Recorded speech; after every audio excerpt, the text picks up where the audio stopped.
can't deny it. I can't just fake it. I only know how to pull myself apart. I never felt I could explore. In spite of all the scars, it's over now. Run away, out of time. Find a place where I can never hide. I let it burn, I let it burn, change or even shine. Let it burn.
What a night, man. What a night.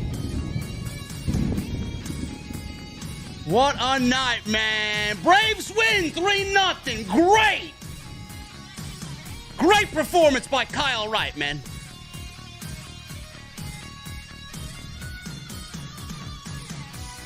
And AEW Dynamite in Toronto with a banger show, man. Wow. Crowd was awesome. Jungle Boy and Luchasarus put on a pay-per-view worthy match. Pac and Orange Cassidy with a banger main event.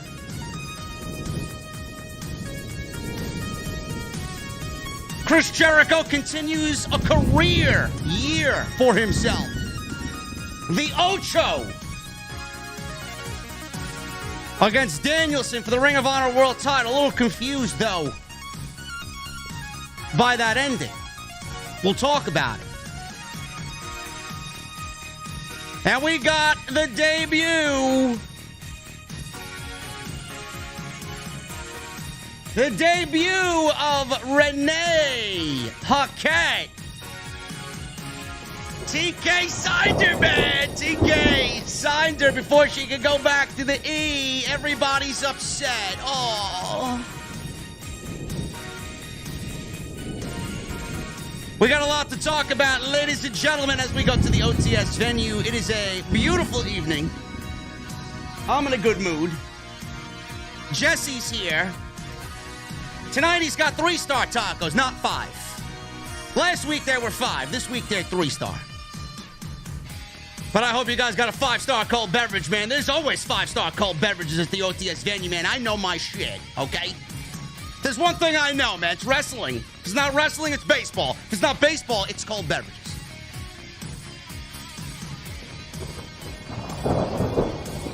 I got one question for you guys, man. It's very simple. What the fuck are you guys drinking? I'll see you over there.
Why has Triple H been so successful?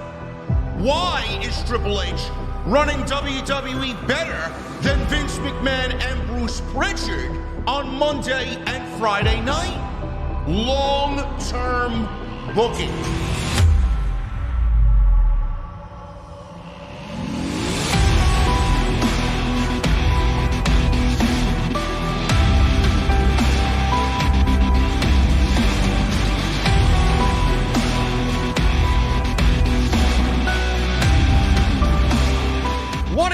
Guys, thank you so very much for joining us right here on Off the Script. This is your AEW Dynamite post show for October 12th, 2022. I am your host, JD from New York, as always, coming to you from the beautiful OTS venue. Thank you guys so very much for joining me and Jesse on this Wednesday evening, wherever you may be. Brother, you're looking good, man. What's going on over there? Yeah, look at this guy. It looks like he's got a new camera over here, man. Oh, my goodness. Hey, man. I couldn't do it without the help of these fine people out there, Look at man. this And guy. Look at this guy, man. Becoming a professional, man, right before our very eyes. gotta Holy you shit. gotta reinvest into your channel, man. I That's can teach you a exactly. thing or two. Why do you think I got the venue made, bro? Yeah, Why? hey, man. You Just know? saying, man. I don't take the money and run, man. We put it back into I the product know. around here, I man. know. There you go. Look at that. Look at that. He's learning. He's learning along the way, man. You love to see it. Jesse, what's going on, man? How'd you like this show from Toronto? Tony Khan and AEW first venture into the Great White North, man. I thought it was a great show tonight. Yeah, man. It's how can you put on a bad show with a crowd like that, man? You never put on a bad show in Canada, man. The fans are amazing. No, man. They kind of hold you to a higher standard there, which I kind of appreciate because when you do well, man, they give you reactions like we got tonight. Yeah. But the flip side of it, you do something stupid, they'll let you know. The show tonight emanated from Toronto, the Coca-Cola Arena, I believe they were emanating from. Obviously, the big thing that happened tonight was Chris Jericho and Bryan Danielson for the Ring of Jericho World Championship. We will go over that. I thought the match was fine, as always. I mean, I don't think Danielson or Jericho together have put on a bad match. I think they're incapable of putting on a bad match, but the ending, Jesse, is what people are talking about. What'd you think of that ending, man? I don't know where we're going with this, but it seems like they've actually gone backwards as far as what's going on there. Did Jesse get cut? Did this guy bounce already? This guy left me. Where did he go? Where did this guy go? Did he accidentally back out of the street? Look at this fucking guy. What happened? That was your fault, dude. That was me? No, man, I accidentally closed the window. Of course you did. That's my bad. What did I think about the ending of the Jericho Bryan match?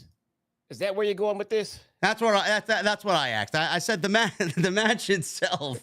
The match itself was this fucking guy's blaming me. The match itself was fine. As everything they have been doing has been up until this point, but the ending, man, it looked like it was a little counterproductive there by AEW with the story that was unfolding, and then we are going in a completely different direction. No, I don't think it was counterproductive at all. I think I even mentioned this a few weeks back when all of this started, and we were trying to make sense of it and everything else. I even said that they can go ahead and go full babyface with Garcia, or they may go back and just double down on his heel run, and it could be just as effective because now what we're gonna be set for is an intense feud with Garcia and Danielson. And they're accomplishing what they want to do, Jericho and Bryan. They want to make sure Garcia gets over to the best of his abilities. And I think they succeeded at that tonight. They just needed a definitive direction as to where they were going to go. And they made that decision tonight. He's staying full heel. So the crowd is going to hate what he did and give him more heel heat and get them more behind Bryan and their upcoming match, which is inevitable at this point. Yeah, I could see that going exactly how you laid it out there, and we'll talk about that a little bit later as well. The other big thing that happened tonight was Orange Cassidy and Pac. That was the main event of the show. The Ring of Honor title was not in the main event of tonight's show. I figured when we saw Jericho and Danielson come on around the 9 o'clock hour that Orange Cassidy and Pac were going to main event, and that it was probably going to be set up for a Pac world title victory here for the All-Atlantic Championship, and that's exactly what it was. He wins his first title in AEW. I know nobody is a really big fan of the All-Atlantic Championship, Jesse, but Pac and Orange Cassidy still did have a banger of a match. It's just something that really doesn't mean a lot. Wait, which AEW championship? The All-Atlantic Championship. What do you got? You got fucking, what do you got? Birds in your apartment? What was that? Fucking crickets, man. I don't have an apartment, bro. I got Hey, why don't we address these bombs? I mean, we got to, bro. Answer the question, man. I'll get to the bombs in a second. What did you think of the main event? The main event. So, as you know, because I sent it to you multiple times tonight, watching a match with Pac and Orange Cassidy, I don't think will ever be a bad match. Those are just two entertaining wrestlers. I like how Pac can come down to Orange's comedy level, but at the same time, Orange can go up to Pac's in-ring work rate level. So they can come together, meet in the middle. The match is never going to be bad. But I'm going to be honest here, man. I don't know about anybody else in the chat that might hate this or agree, but I just don't give two shits about that title they were fighting for tonight. Well, how could you when Pac has defended the title 3 times on Dark and only 2 times on TV? Yeah, I mean, as far as I'm concerned, we were just watching a nice match between Orange and Pac. It could have opened the show. It could have been in the middle. I mean, nothing. I find the FTW title more interesting than that Atlantic Championship or whatever because I'm interested in what Hook is doing. So that alone, that's already one reason that I like that title more, and that's one more reason than I have to care about the Mid-Atlantic Championship. The All Atlantic Championship. Whatever it is. I don't even know the name of the title, bro. You see what I mean? I don't give a shit about it. I actually thought you did that on purpose. No, the Mid-Atlantic really Championship. I'm not even kidding, man. I just don't give a shit about that title. I'm sorry. I'm trying. It's not like I'm not trying to care about it, but they're not giving me a reason to care about it. I know, bro. Well, again, we'll talk about that. I thought they had a very good match, as they usually do, but we will talk about that. It should be something that the company should definitely take notice of, but, you know, only time will tell on that. The other big thing to me that happened, running down the list of things that happened tonight, Jungle Boy and Luchasaurus, bro, they had a very, very good match. I would say a great match to open the show. Pay-per-view level worthy match to open Dynamite tonight. And it had the right outcome, which I was surprised by. And I love the work. Jungle Boy has been great. But we have discussed this a lot on this show, that Luchasaurus, the heel Luchasaurus, had so much promise, bro. And we seen all of that come out tonight, man. He looked like a monster, and the right decision was made. Yeah. I think the match was fantastic, but as good as the match was, I don't think the match was as good as the story that they told in the ring. Yep. You know, I just think it all came together. I mean, the outcome was perfect. Luchasaurus had to win, you know, at least the very first match against Jungle Boy. It just had to be, or Luchasaurus is going to be dead in the water with his heel turn. And with Christian on the outside, you know, being the distraction and being the reason that we never really get a definitive answer on if Jungle Boy could have beat Luchasaurus, because it wasn't like, oh, he was going to beat Luchasaurus until Christian Cage interfered and helped. No, it was more like he could have won. It's possible, but we won't know because we never really get down to the ending, into the nitty-gritty of the match. So Luchasaurus walked away with the W. I think that was very well told, and it leads us into whatever the next chapter is in that feud. Yeah, I loved everything that they did personally in that ring tonight. And again, I'll go over some of the things that I actually specifically loved about the Jungle Boy Luchasaurus match. And we had a lot to talk about, guys, so I appreciate everybody joining us here tonight as people are still filing on in to the podcast here live on YouTube. I do want to shout out 2 $100 super chats, so I got to give a round of applause to not only everybody in the chat, but Luchasarus with a $100 super chat, and Nick Williams with a $120 super chat. Thank you, gentlemen, very, very much. You guys can get in on the super chat, fun like Nick and like Lucharillas, and get them on in. We'll hang out at the end of the show. Gentlemen, thank you so very much for all of your support, and thank you to everybody that has shown support all day long. I was live earlier this afternoon with a little extra, so thank you guys for all the great love and support today on the podcast. Jesse, before we get into the Dynamite post-show and the breakdown, there is 2 pieces of information I do want to go over as far as news in AEW.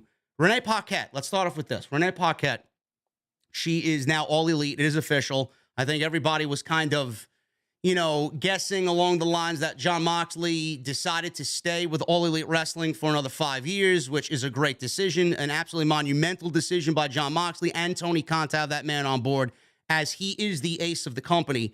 And everybody was kind of piecing this puzzle together like, oh, shit, now Renee, you know, WWE's courting her. They want her back. There's rumors about that she might go back and work with WWE again. But with Moxley staying in AEW, it was the only sound decision for that family to make. She'll now be on the road with her husband, and she is the definition, the very definition of professionalism.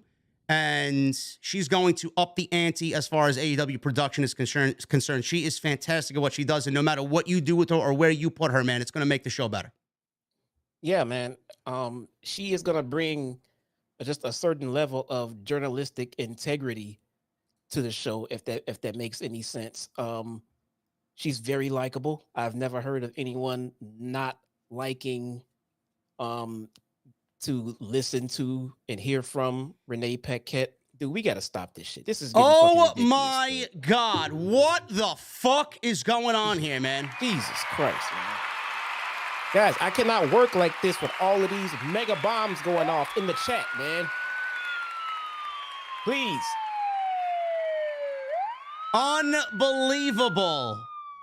Corey Williams with a $500 super chat. My fucking God, man. And Raging Girl Gamer with another $100 super chat. She donated $100 earlier on the extra that I did. And she says, Braves won, but they still suck. Bro, Otis, I told you, man, get her out. Get her out. What the You fuck can is come to with my the channel Braves and suck? tell me my What are you favorite talking team about? sucks all you want, man.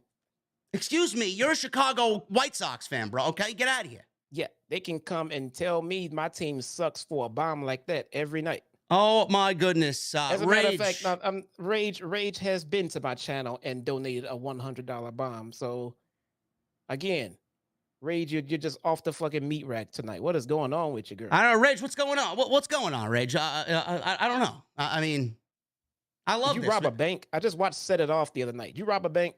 Maybe. I don't know. But Corey Williams, Rage, Nick Williams, and Luchasarus, holy shit, thank you guys very much. We are off to one of the hottest starts ever for an Off the Script here via the Super Chats. Thank you guys very much, man. I love to see this level of support. It is unbelievable. It leaves me speechless all the time, but thank you guys very much for all the love. Yes, Jesse, it ups the production. Anything you Renee do with Paquette. Yes, Renee Paquette. Anything you do with Renee is going to up the production. She is so multi-talented in so many different things.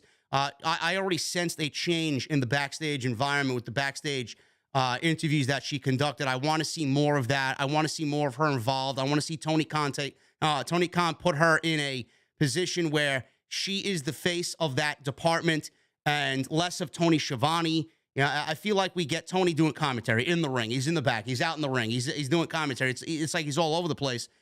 This is going to give us a little bit more of a sense of organization in the company as well.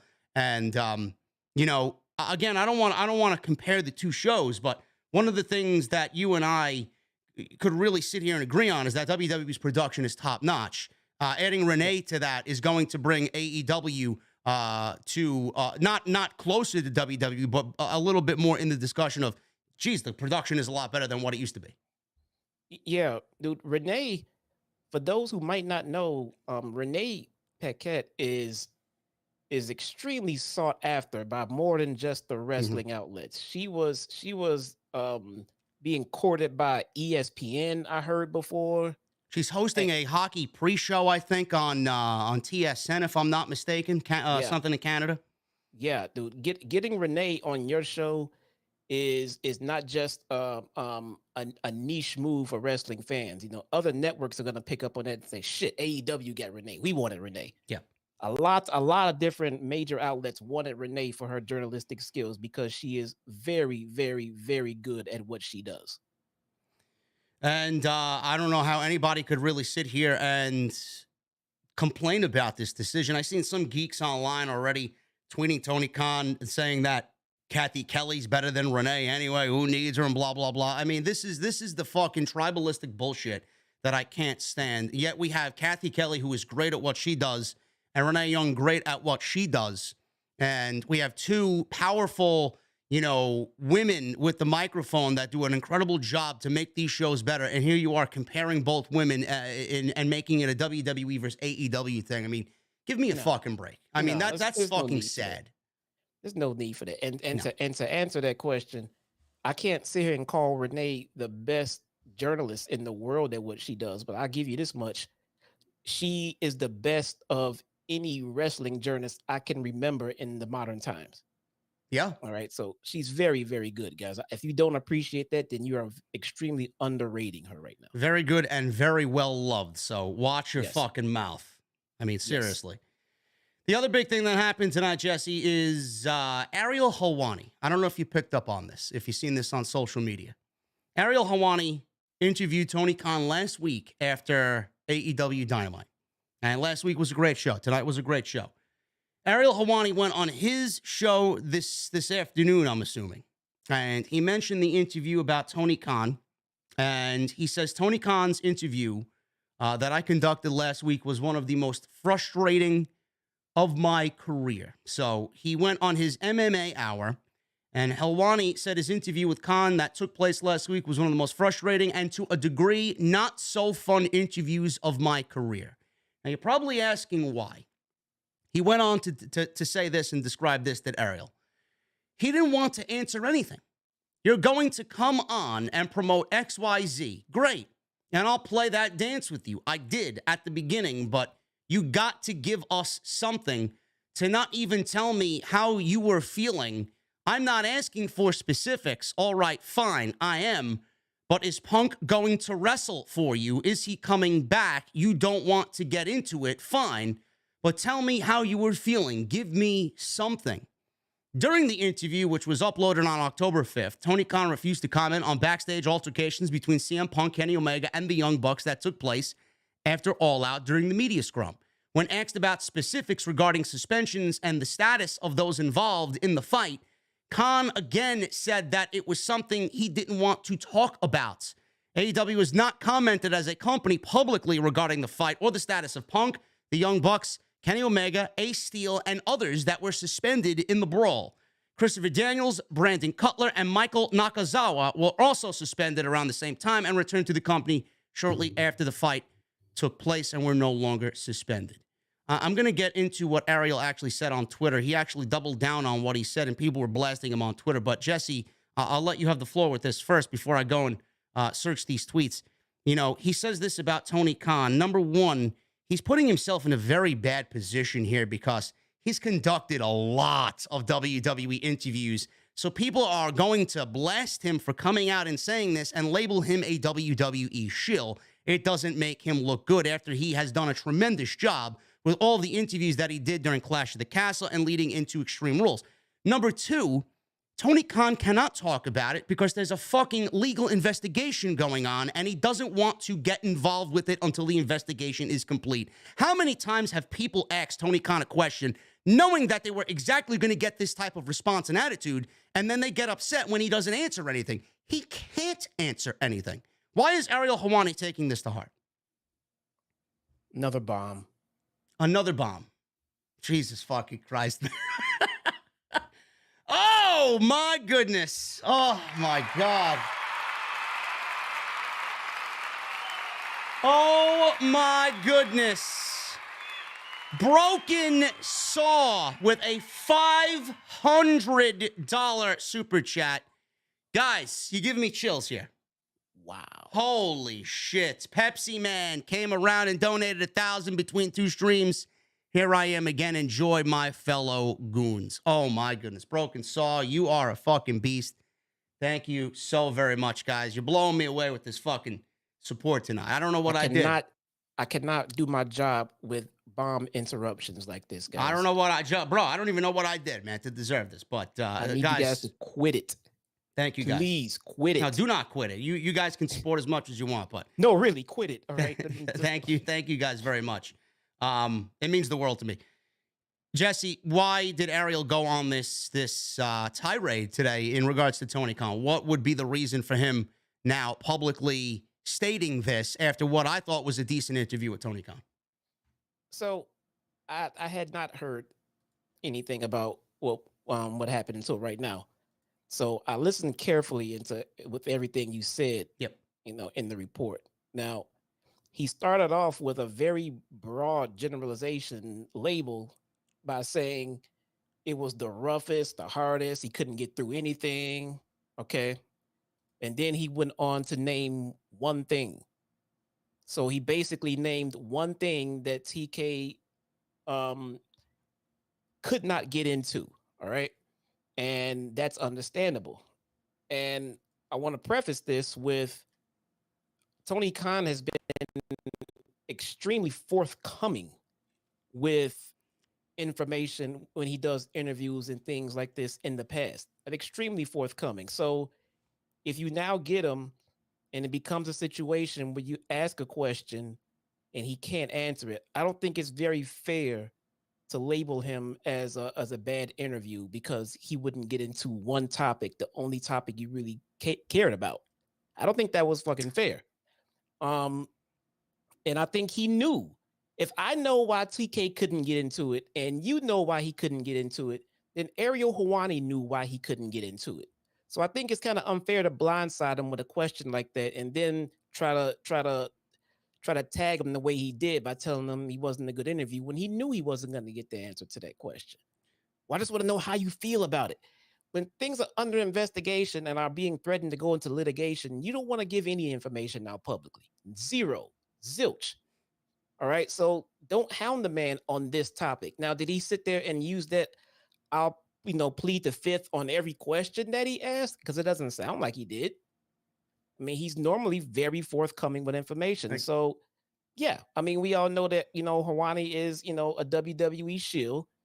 And to go out and label, the head of the second largest promotion in the country the way that he did, I think that was unprofessional. And it will definitely pretty much insinuate that he will never get not only another interview with Tony Khan, but probably not another interview with anyone from AEW again.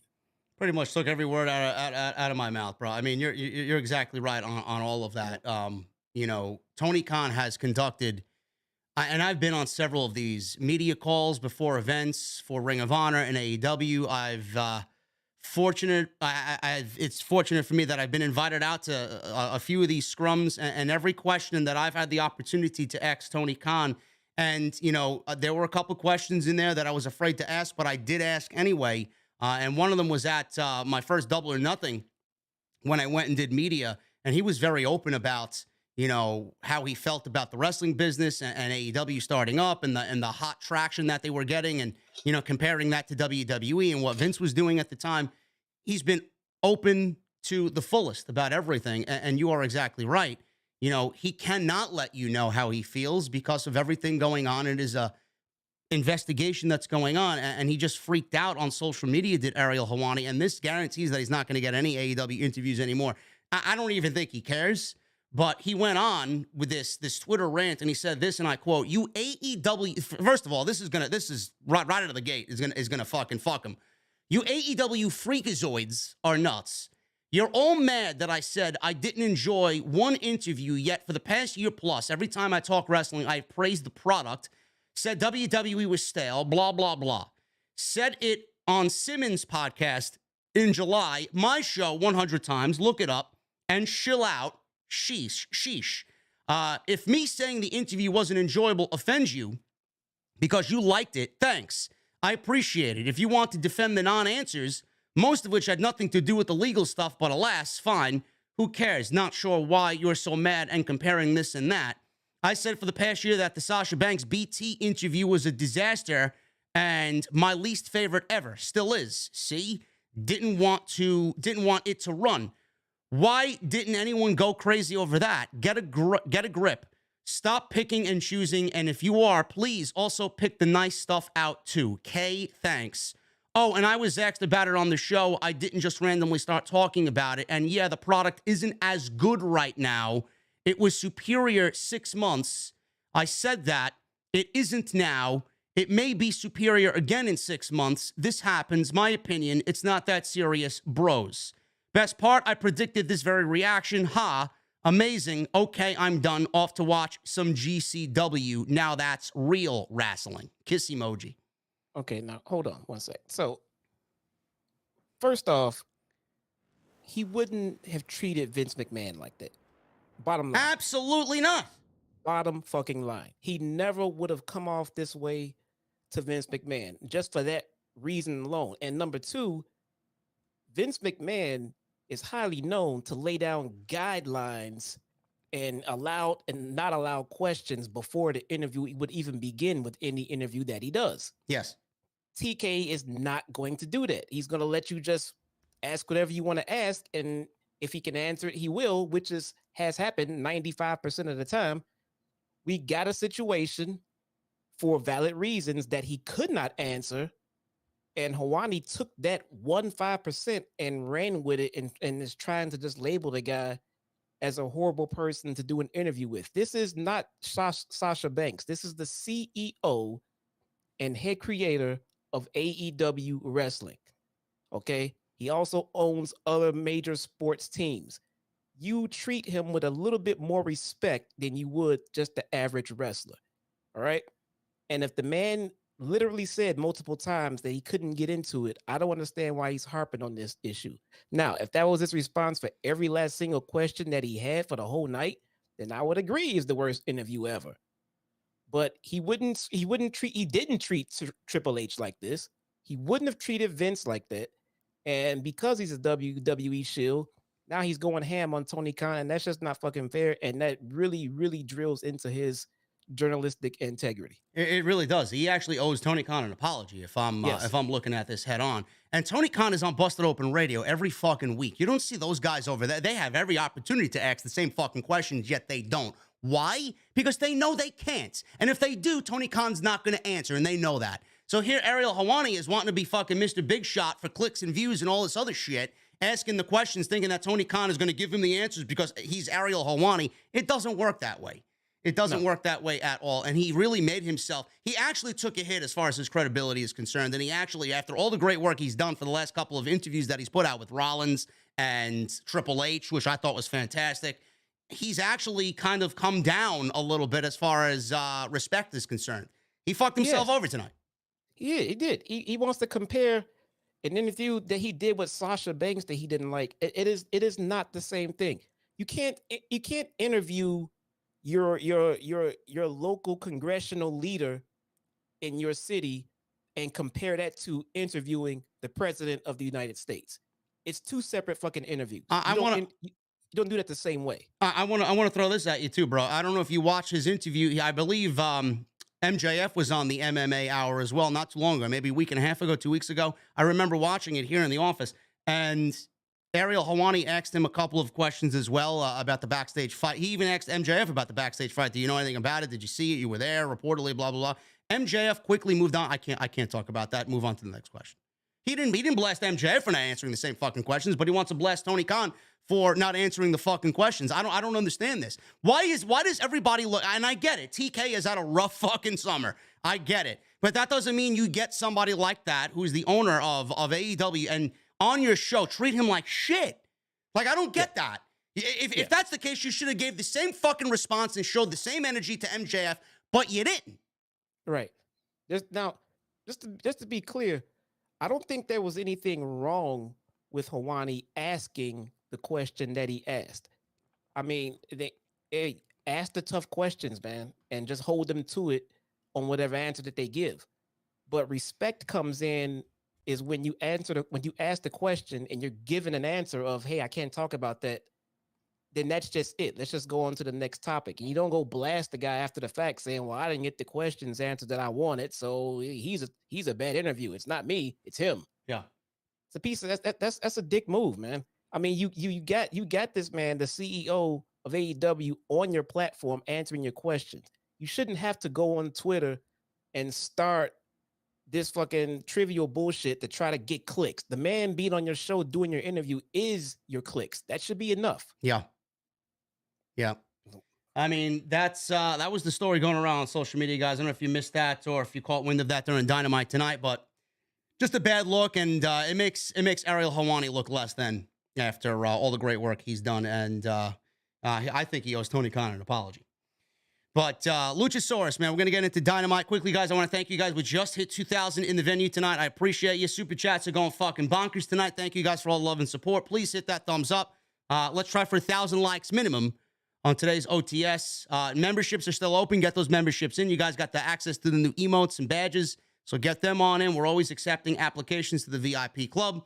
And make sure you guys go check out all the other videos, including Monday Night Raw and today's live extra that I did on the channel right before Dynamite. So make sure you guys go check that out, getting you caught up on everything that's happening in and around the WWE and AEW realms. We start off, Jesse, with Luchasaurus and Jungle Boy. How do you feel, bro, about Jungle Boy being now a nickname for Jack Perry? Are you getting used to that? I actually quite like it, and I'm glad. I actually was asked this by a friend of mine tonight. What do you think of them taking Jungle Boy away and making it a nickname for him and calling him Jack Perry? I'm like, I'm thinking about it, and I thought about this for a little bit. Jungle Boy, to me, he was fine as Jungle Boy, but to get him to the next level, bro, which I know Tony Khan wants to do, he's got to be Jack Perry, and I do think that it's going to end up working out in his benefit.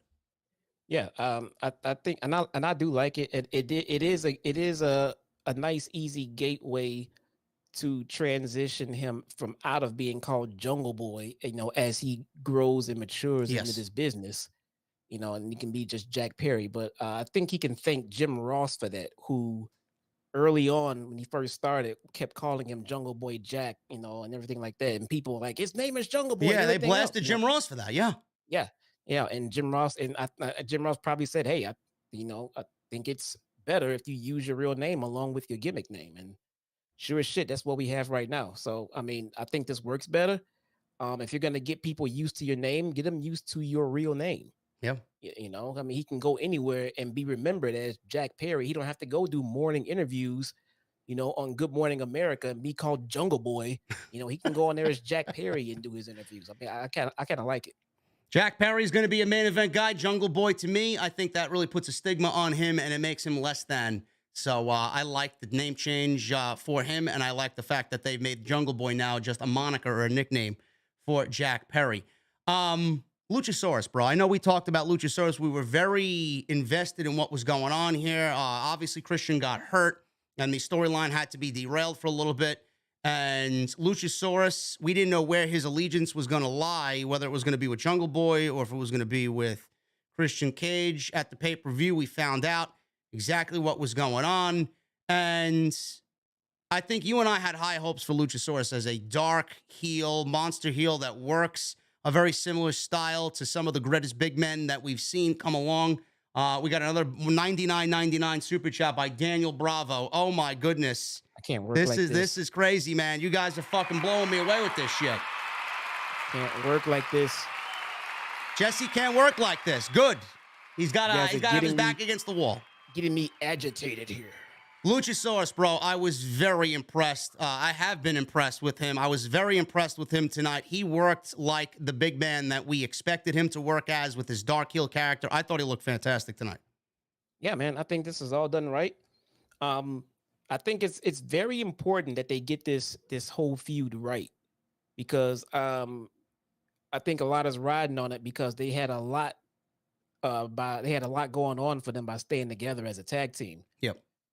And since they decided to go with the split, fine, just make it work. And Christian Cage, I think he caught a lot of flack and a lot of heat in his debut, and a lot of heat from the way he was being used to start off. But as it turns out now, I think he is falling into the groove of the one thing that I've always said, man, I talk shit about stuff that I don't like it, but I'll put it over when I love it. AEW is very, very good at the way that they use their legends. We're not tired of seeing them. They're not overshadowing. All of the legends are helping build up others. Sting, Christian Cage, Billy Gunn, and these acts are getting over with the legends in tow to help. So there's no difference here. And with Christian Cage being the dick that he is, I mean, it's perfect. That's going to help Luchasaurus get over as a heel, and it's going to make everyone else like Jungle Boy a lot better because Christian is such an asshole. I think this is done fantastically. And he is an asshole. Renee Paquette was actually the first thing that we saw on the show tonight, and she was out there on the stage. She introduced Christian, who's also a Canada native. She asked Christian how it felt to be back in Toronto. He got a little bit of a mixed reaction, mostly boos, but some cheers mixed in there. He said, as the face of Toronto and the country of Canada, he's going to guarantee a victory tonight for Luchasaurus. He said, it's a lock, just like the Toronto Maple Leafs losing in the first round of the playoffs. So clearly, you're making fun of a hockey team in Canada, which is the #1 sport up in the Great White North, and you're going to get instant heel heat. He knows exactly what he's doing. This warranted a chant of "Edge is better" by the Canada crowd in Toronto. Ah, that was a good one. Edge is better. I don't know if you can compare the two, but or should compare the two, because they're both doing great work and they are both doing very good things away from each other, which is exactly what you would want. I think that's fucking awesome, man. Because when their story is all said and done, and they're back home or back, doing their podcast again one day, it's not gonna be an issue of, well, Edge had a great, comeback, but yours sucked. Nah, Christian Cage had a fantastic return run. So I like it, man. I like it. They're gonna have a lot to talk about. Yeah, a lot to talk about. We got Luchasaurus early on getting offense on Jungle Boy. This was the part of the match towards the first commercial break that really took things in one favor here. So Luchasaurus is setting up a table ringside. Fans chanted, "We want tables, we want tables." Jungle Boy tried to fight back. Luchasaurus shoved him into the ring post, and that is what had really turned the tides here, at least for Jungle Boy, to get some offense on Luchasaurus. Luchasaurus started selling that arm through most of the match, which would come into play a little bit later on towards the ending. So they battled on the ring apron. Jungle Boy landed a running sunset bomb over the top rope, sending Luchasaurus crashing through that table that he had set up. That was a great-looking spot. Crowd chanted, "Holy shit." And there were no bleeps on TNT or TBS tonight with Warner Media. But on Monday Night Raw, Jesse, all we heard was, I mean, it sucks. I can't stand it. It's so fucking lame. Some things I would love to just blame on WWE all the time, but I just feel like this one was just out of their hands, dude. I mean, you gotta follow the guidelines on a certain conditions. And I get it now. They're on their network, bro. I know, but still, it doesn't sound good. So we got Luchasaurus going through the table, which looked great. And at least in my eyes, that should have been the one thing that turned the match around for Jungle Boy. So we get back in there, and Jungle Boy hung Luchasaurus upside down in the corner. He charged the corner, Tree of Woe. Luchasaurus, this was fantastic. He, in the Tree of Woe, head scissored Luchasaurus, the Jungle Boy, down and threw him hard into the ring mat. And then he followed it up with a choke slam. So the choke slam, and this is why I love Luchasaurus' work in this match so much. He's selling the arm. The right arm, he usually does the choke slam with. He couldn't do it because the right arm was being hurt by the steel post earlier in the match. And then he switches to the left. He does a left-handed choke slam because he's got to sell the right arm because he can't lift Jungle Boy up. I thought that was great. Those little things really stand out to me, and he played it off perfectly. So we got a choke slam by Luchasaurus. He gets a 2 count. We get a dueling chant breaking out here for both guys. Jungle Boy landed a crucifix slam for a very close near fall. He set up a kill switch on Luchasaurus. Luchasaurus escaped. Jungle Boy landed an inverted head scissors backwards, and that was followed by a kill switch for a very close near fall. Crowd was very much into this. Jungle Boy then applied his snare trap. Luchasaurus crawled towards the bottom rope, grabbed it. Christian held onto Luchasaurus' arm. Jungle Boy dropped to ringside, and he went after Christian because he knew Christian was kind of fucking him over here.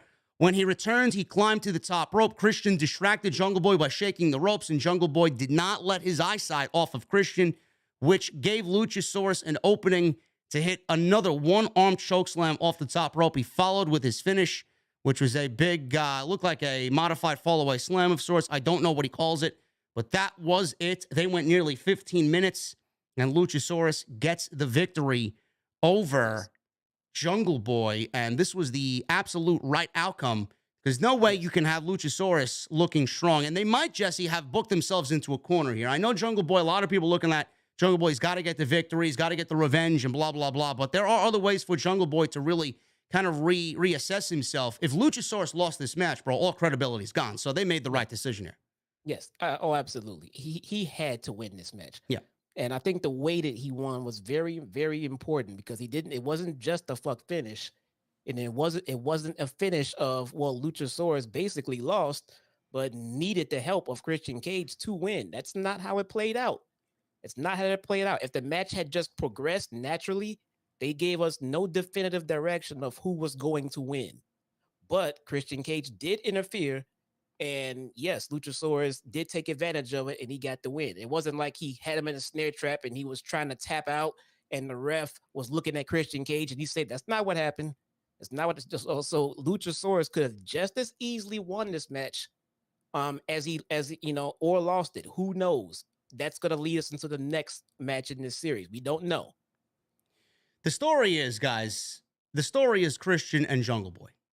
Christian is the one that Jungle Boy needs to beat, and he will beat when Christian gets back from injury. So if he beats Christian and loses to Luchasaurus, it is fine, and it still puts Jungle Boy in a position to look good here because Christian is the one orchestrating things. Christian is being the prick. Christian is the fucking bane of Jungle Boy's existence. Luchasaurus here is the ex-best friend, and he's not meant to beat Luchasaurus. He's not going to beat Luchasaurus, but he's going to beat Christian Cage when that time comes, and all will be right here, and then they'll eventually move on. That's the end of this storyline. It's not Luchasaurus. So don't be upset that Jungle Boy did not get the victory tonight. Everything will be fine. No, he had to win. He had to win. Backstage, we shift to Renee. Again, always great to see Renee. She was there with Stokely Hathaway, Ethan Page, and Jose, the assistant. No Andrade El Idolo. Oh, my goodness. Another $100 super chat. We got my boy James with a $100 super chat. Holy shit. Jesse blacked his screen out. He can't take it anymore. My God, man. You guys are absolutely. I'm just gonna check out, dude. I'm just gonna check out. You guys are killing me tonight. I don't know what the fuck is going on. I don't know what I did, man. I'm just here enjoying the show like you guys, man. Holy shit! Thank you guys very much, James. Thank you so much, brother. $100 super chat from Daniel Lord and Broken Saw, man. Oh my goodness, $500 by Broken Saw. So we got Stokely, Ethan, and Jose. She asked why they were celebrating. Matt Hardy and Private Party barged in. Matt asked what Stokely was doing. Stokely said Matt wanted Private Party free, so he bought their contract. So Stokely bought Private Party's contract. Ethan says he's ready to fight anytime and should let Private Party fight their own battles. Ethan told Mark Quinn that if he can beat him on Friday's Rampage, he's no longer under their control. But if he wins, Matt Hardy is under the firm's contractual control also. Matt agreed to these stipulations. Now, you know, Jesse, I know how you feel about everything Hardy Brothers right now. And I don't really feel like Private Party is in a position to be sought after or aligned with anybody. I mean, we've been through this time and time again with Private Party. I think they really need to go back and reassess things, hit the reset button, and get back on track to doing what they should be doing. I don't think Stokely or being aligned with Stokely or Matt Hardy is going to make them any better than they are.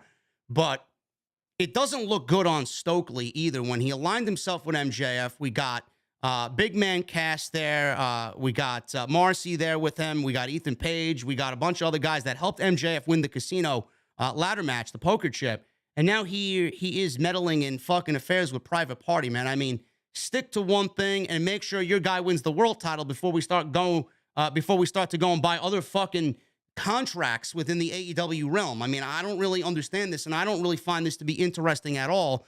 And Private Party seems to be being pulled at both ends, bro. This is not what they need at all. And I'm with you, bro. Less Matt Hardy, the better. I don't feel like he does anything or add anything to AEW television. No. And, you know, I'll get heat for this, and, you know, I don't fucking care. But I'm tired of everything Matt and Jeff Hardy. All of it. Well, let me stop you. I mean, it's not fair for Jeff because he's not on TV and he's going through rehab, but let's wait to see when he gets back. I mean, I don't know what they got planned for him. When he was here, I'm tired of the antics. When he's on TV, you're just waiting for the next. It's like a ticking time bomb. You're waiting for the next thing to go wrong with Jeff Hardy, dude. To me, they're just here. Anytime that they're here on television in 2022, they are just here to ruin more of their legacy of what they built over their career. I'm sorry, dude. I would love to see these guys in the back as producers, trainers, scouts, management, anything that they can do to help the younger guys in this business without being on camera. I don't think that's asking too much, man. I mean, I don't know if they just, I mean, just can't give it up, just don't want to give it up, financially can't give it up. I don't know. But it is, I can't remember the last great thing that either one of these guys have done in a ring. It's just tiresome. Like you just said, Private Party, they got nowhere in their first run with Hardy, and now they're doing it again. Private Party is extremely talented. They're way too talented to be stuck in limbo somewhere with no direction. All right. I'm at this point, I don't even think they need a mouthpiece or a faction. Just put them out there with their own charisma and let them compete for the tag titles. Period. Easy. He does not need Matt Hardy or Butcher and the Blade or the Firm. And yeah, I also think they're wasting away the stable that they started to build with Stokely Hathaway. They are wasting it away. Yeah, MJF has kind of made us feel like they're peons. And soon after that, now they're going after fucking Matt Hardy. Bro, what is this? It's a waste of TV time. The only reason why this segment happened was because Ethan Page is from Canada and they wanted Ethan Page to wrestle in front of this audience. And they're making this match for Rampage. Fine, put Ethan Page on television. Put him in something meaningful. Make the Firm meaningful. They're aligned with your next world champion. Now they're meddling in Private Party's affairs. Who the fuck cares? Who cares about Matt Hardy? Honestly, Matt Hardy's value is not on TV anymore. He makes nobody better. He doesn't really do anything to enhance the shows. Like Jesse said, he's just there for the sake of being there because he is Matt Hardy. Matt Hardy's value is backstage. Matt Hardy's value is being a producer for tag team matches. He's a fucking tag team legend. Yes, creative. These are the fucking guys that should be aligned with Tony Khan on the creative side of things, producing things, not on TV. Private Party doesn't need Matt Hardy. Obviously, that failed. Why are we doing it again? They don't need Stokely. They need to go out there and make a case for themselves, just like the Acclaimed did. The Acclaimed got over. That's what they need to do. They need to be on TV and get themselves over and kind of rework what they've already brought to the table, because right now it's fucking ice cold and flat. Yeah, by his invention of the broken gimmick alone, that tells me that he would bring a lot to the table as it pertains to creative backstage. I mean, gimmicks. I mean, he could help with a lot of different things, man. He does not have to be out there on camera. That the roster's bloated with young, eager, and hungry talent. Why are we devoting any time to Matt Hardy in 2022? You know, this is what pisses me off about Private Party, man. This is what fucking pisses me off. You know, I don't know why people think that this is best for them. I'm going to throw some examples out at you. Who are they? I mean, are they who they say they are? Are they like living the game? Like, look at Carmelo Hayes. You look at Carmelo Hayes. I look at Carmelo Hayes and I see that being Carmelo Hayes legitimately on TV. You look at the Street Profits. Look at everybody said, oh, WWE's copying Private Party with the Street Profits. No, they're not. Street Profits are fucking on a different fucking planet compared to Private Party. They own who they are. Who's Private Party? Like, what are they? I mean, they're two young kids who want to fucking party and drink gin and tonic. I mean, I don't understand this shit. If they're club hoppers, whatever, then let's just live their gimmick. Let's have them in segments. Yes. Film segments in a VIP section of a bar or a club. You know what I'm saying? And then they see somebody that they beefing with and they start a fight, big ass fucking club fight breaks out, you know, and it spills into the next week. They are partiers in the club. They pride themselves on being the VIP section of the club. We should see them there more. You know, they should be in the, I mean, that should be their essence. You know, we at the bar chilling. These guys coming to our fucking neighborhood and our fucking club starting shit. That's why we got beef with them. If you get a beef with Private Party, you can't find them. You come to the local city.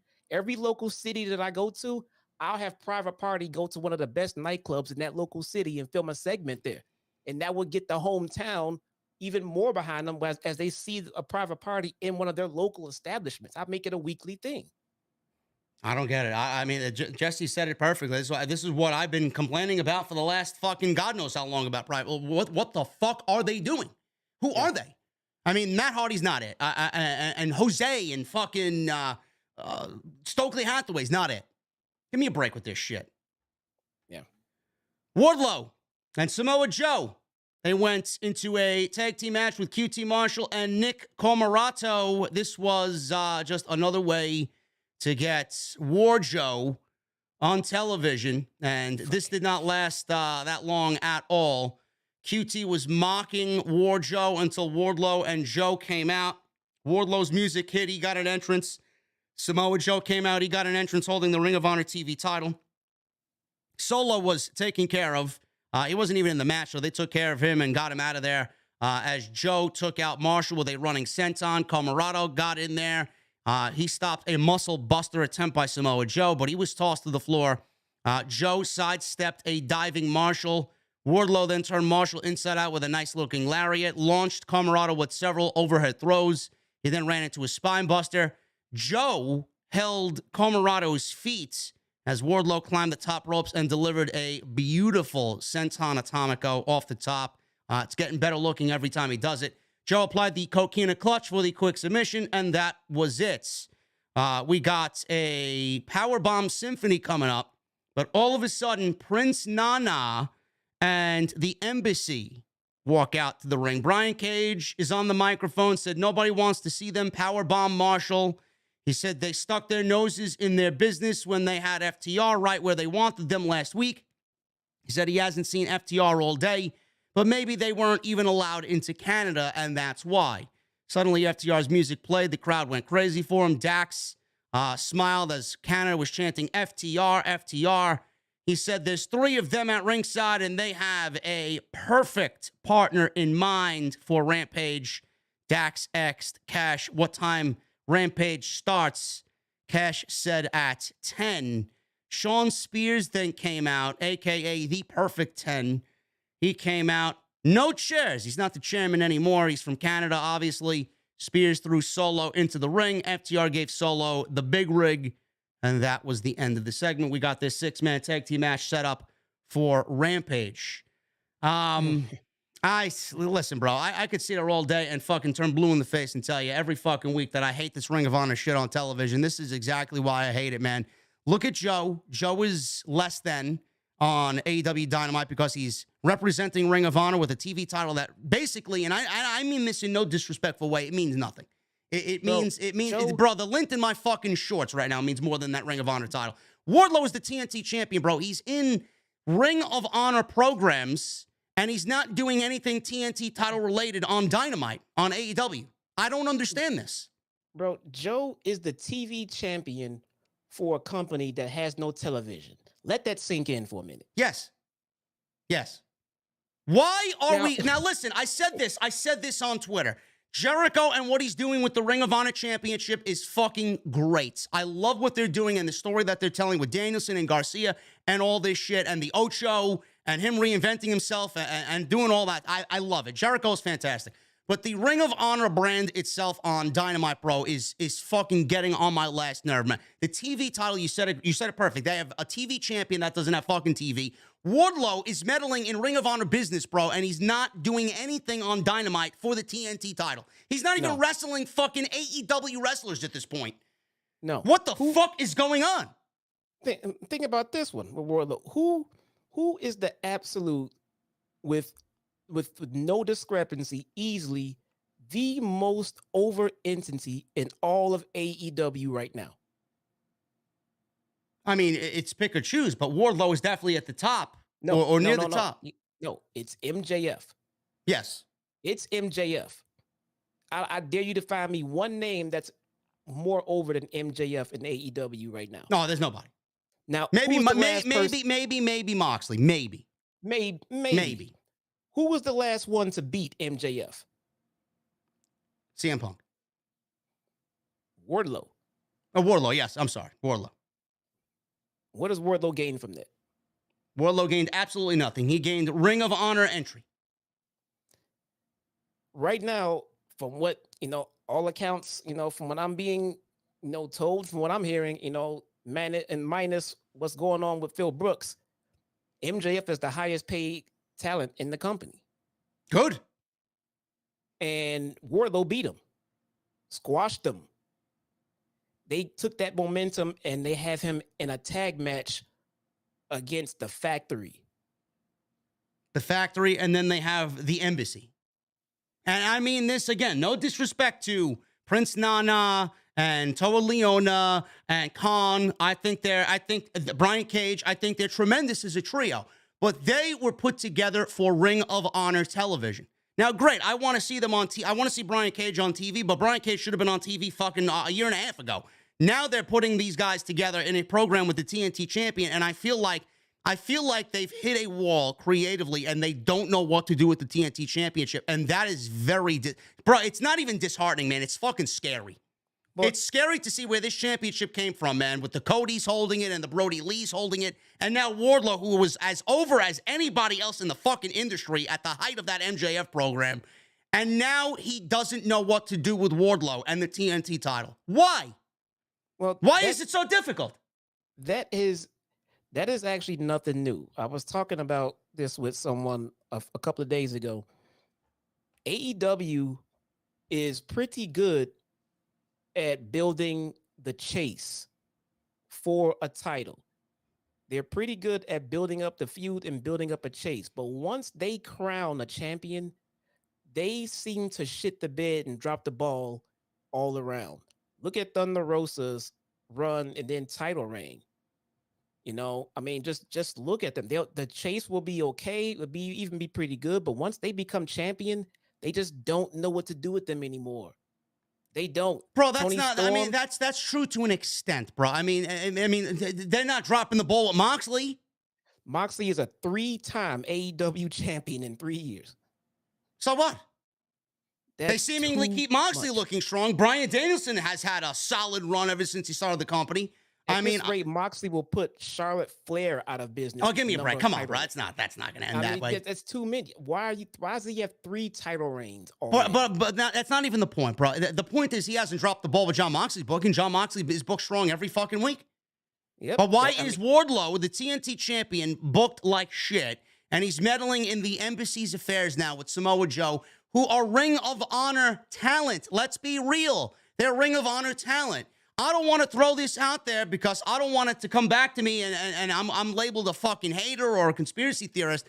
But how much of it, there's got to be a fucking reason why he's cooled off. How much of it is Tony Khan wanting to cool off Wardlow because of all of the huge AEW, WWE rumors that were going on early in the summer?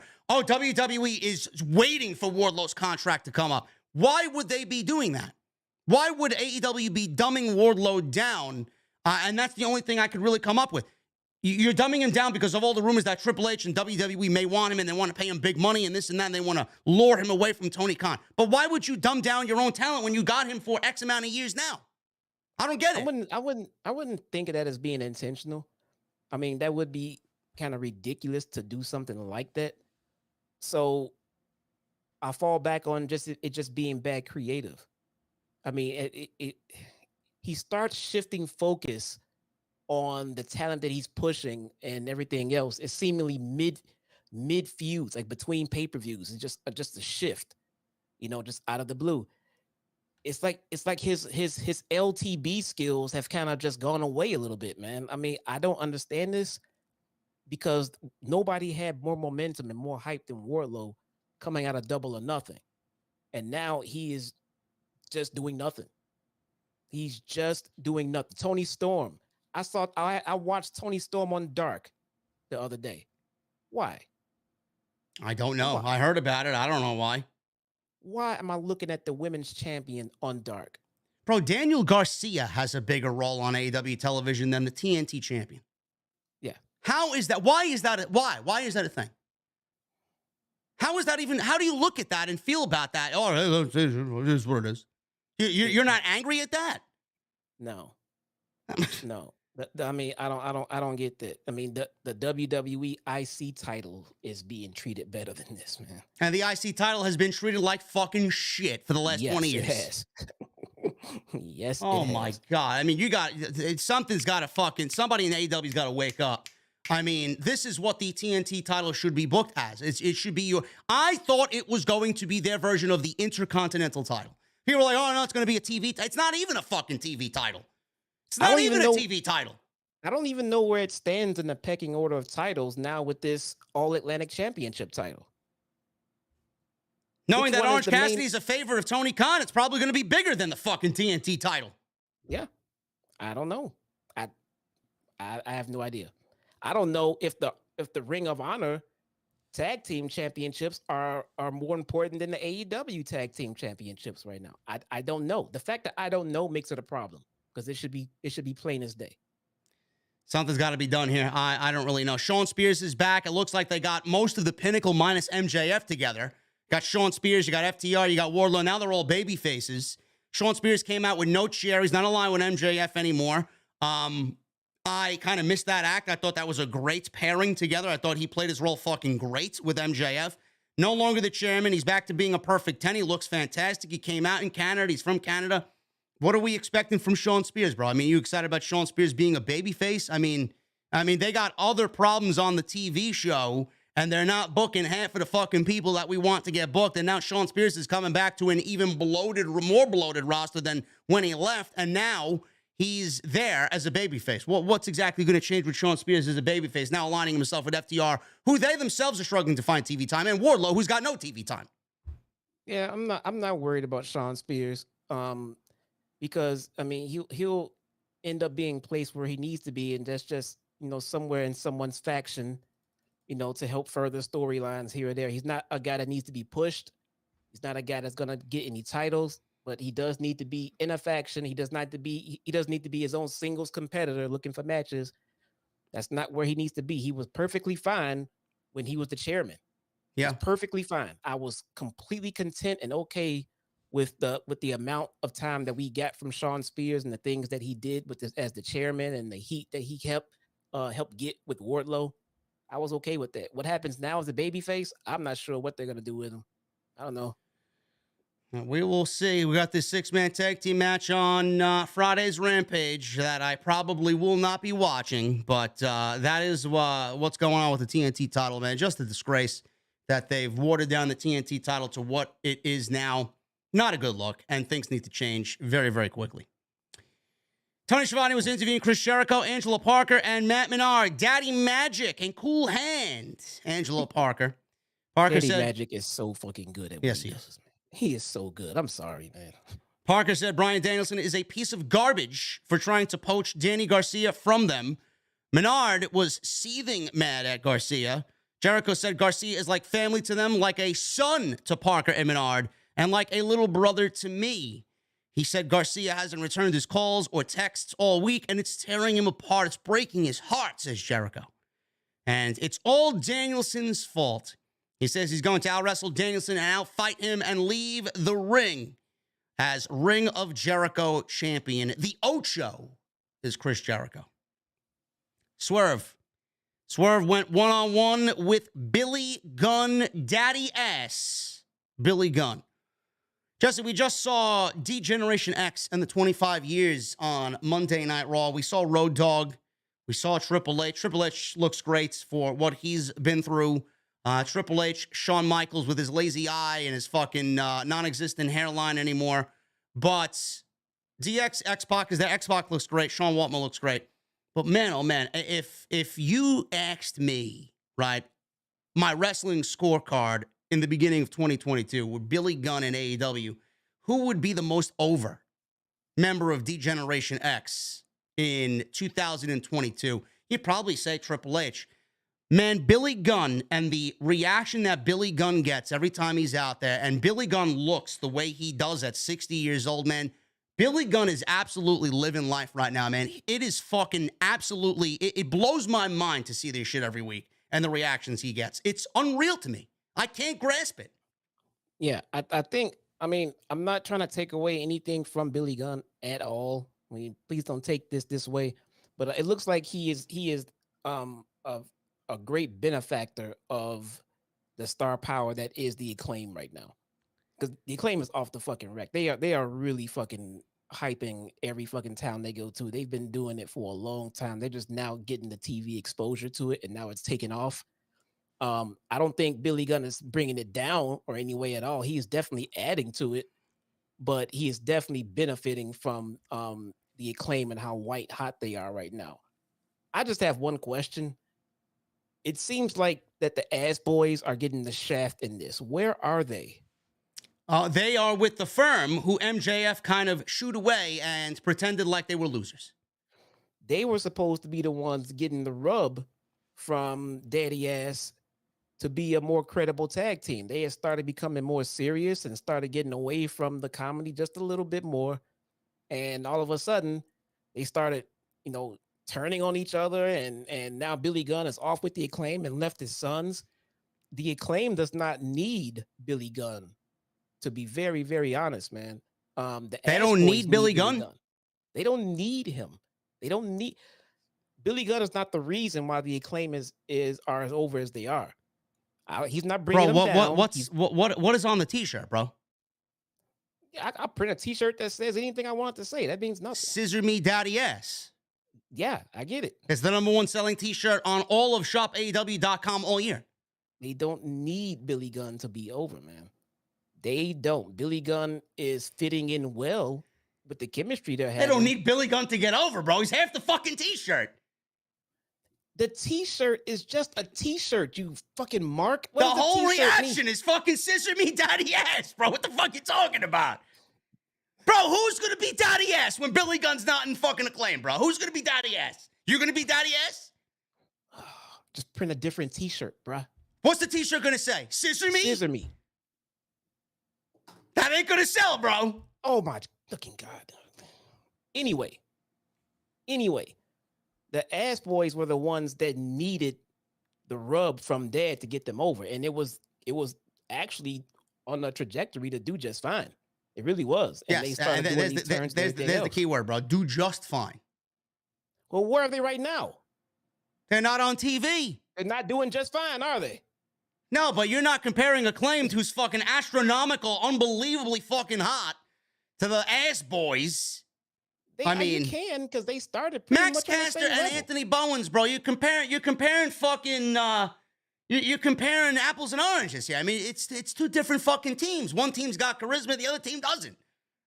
Ass Boys have charisma, man. What are you talking not about? Like Acclaimed. No, not like the Acclaim. Nobody has charisma like the fucking Acclaim.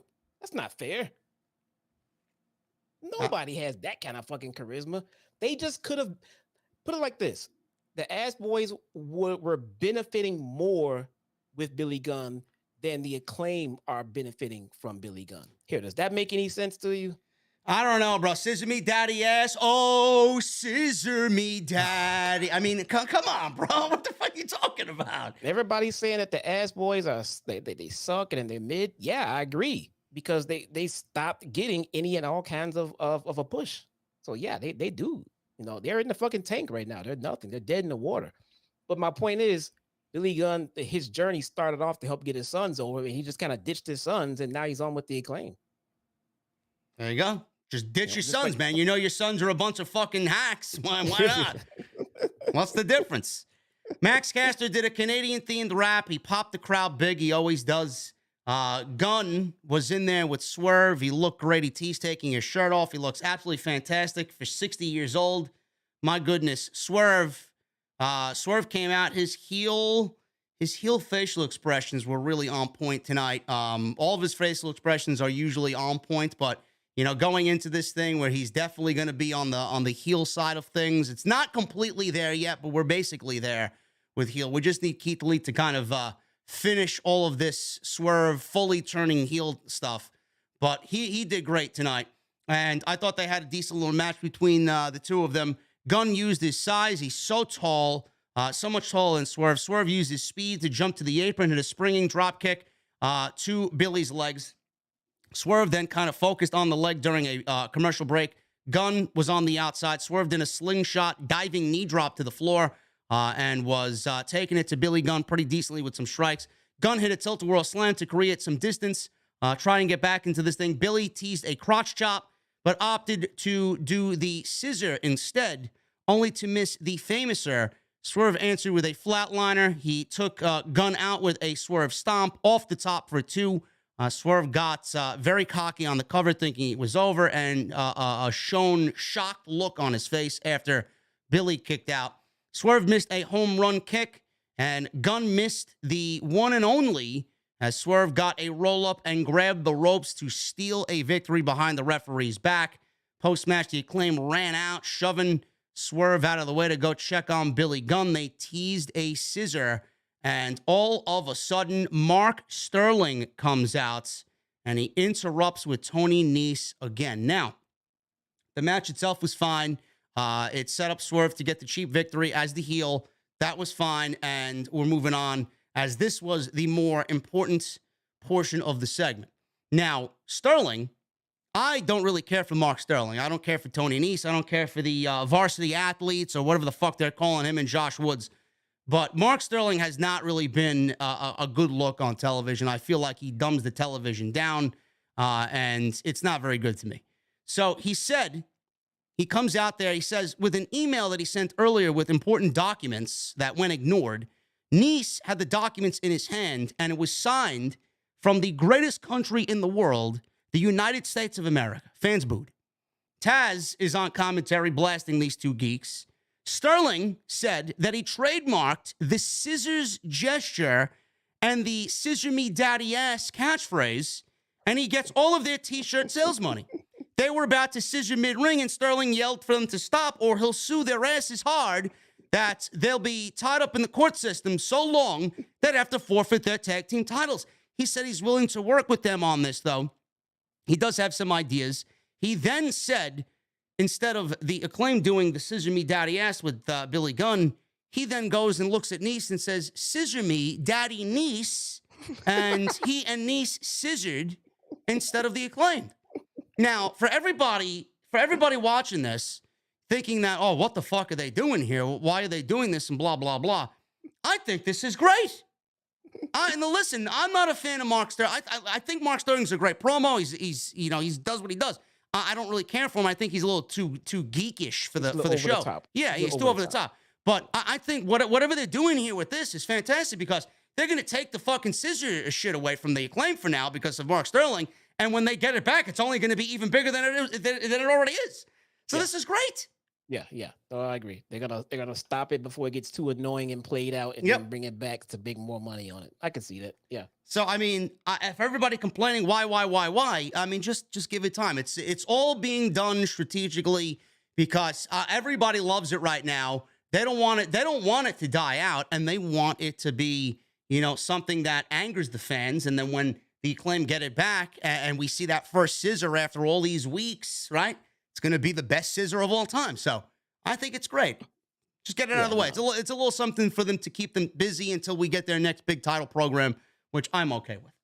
Yeah, no, Sterling and Nese have been, just a thorn in my side for quite some time now on Dark. I'm getting very tired of them. Very.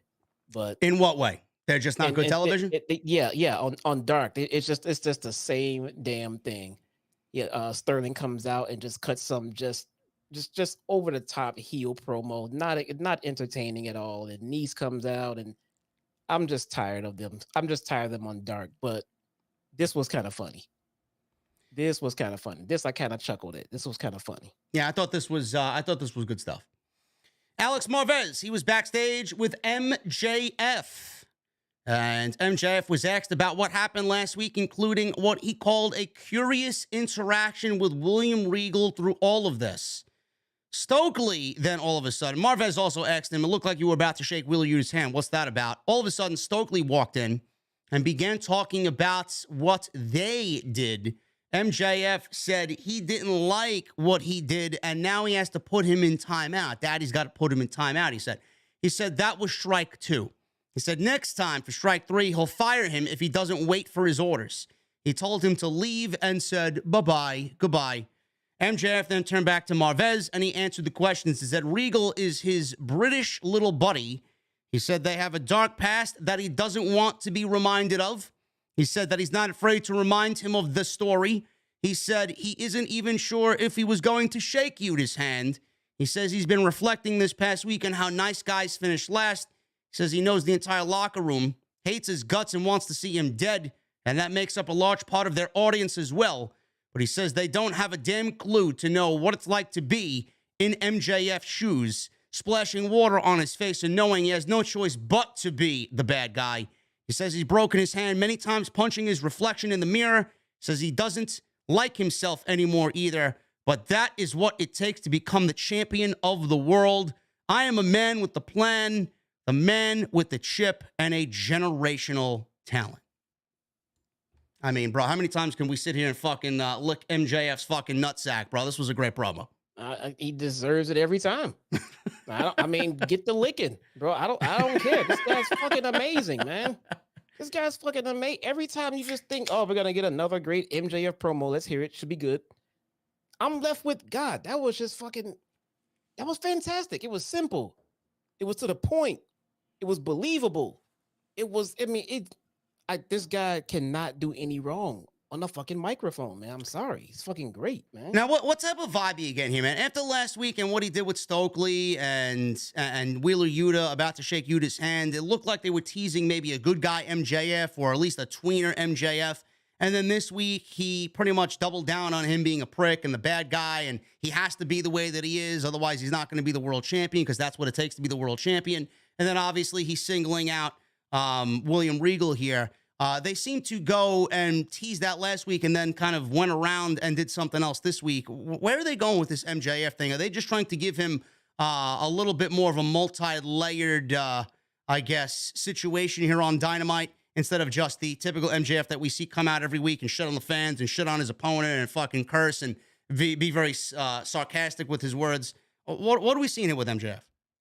Man, I don't know. I brought this up when it happened too, but it definitely felt like that they were trying to tease an MJF babyface turn. I mean, you can. It just felt like they were just testing the water with the handshake deal and everything else, because I was waiting for him to kick Yuta in the nuts, man. Yeah. I mean, that's all. I mean, that's all you could expect from MJF, who's being offered a handshake. I mean, getting kicked in the fucking balls. It didn't happen, and then he turned his anger to to I think it was Moriarty. He came in and said, "Well, but I didn't ask for this. I didn't ask you to do this," and everything else. It very, very, very babyface-ish. Don't know why, because turning MJF babyface sounds like one of the worst ideas in the history of pro wrestling right now. I mean, the guy is. I mean, it's just not a good idea. I mean, if the fans want to cheer him and make him tweener, the fans can do what they want to do.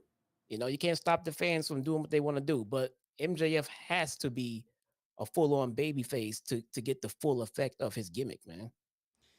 Yeah, I think that what they're doing here is they're pretty much I don't know. It's all going to come down to an interaction with MJF and William Regal as far as what I see here. So maybe they're just trying to create layers for that first interaction with William Regal, and MJF is putting himself in a position to be the way that we see him and kind of show respect to Wheeler Yuta because he's been up and down on the indies with him, and show respect to, William Regal in this for who William Regal is. But William Regal is not a fucking rookie. He's been around the block many, many, many times, and he's going to see right through MJF, and that's when we're going to get the real MJF come out and kind of just shit all over the Blackpool Combat Club.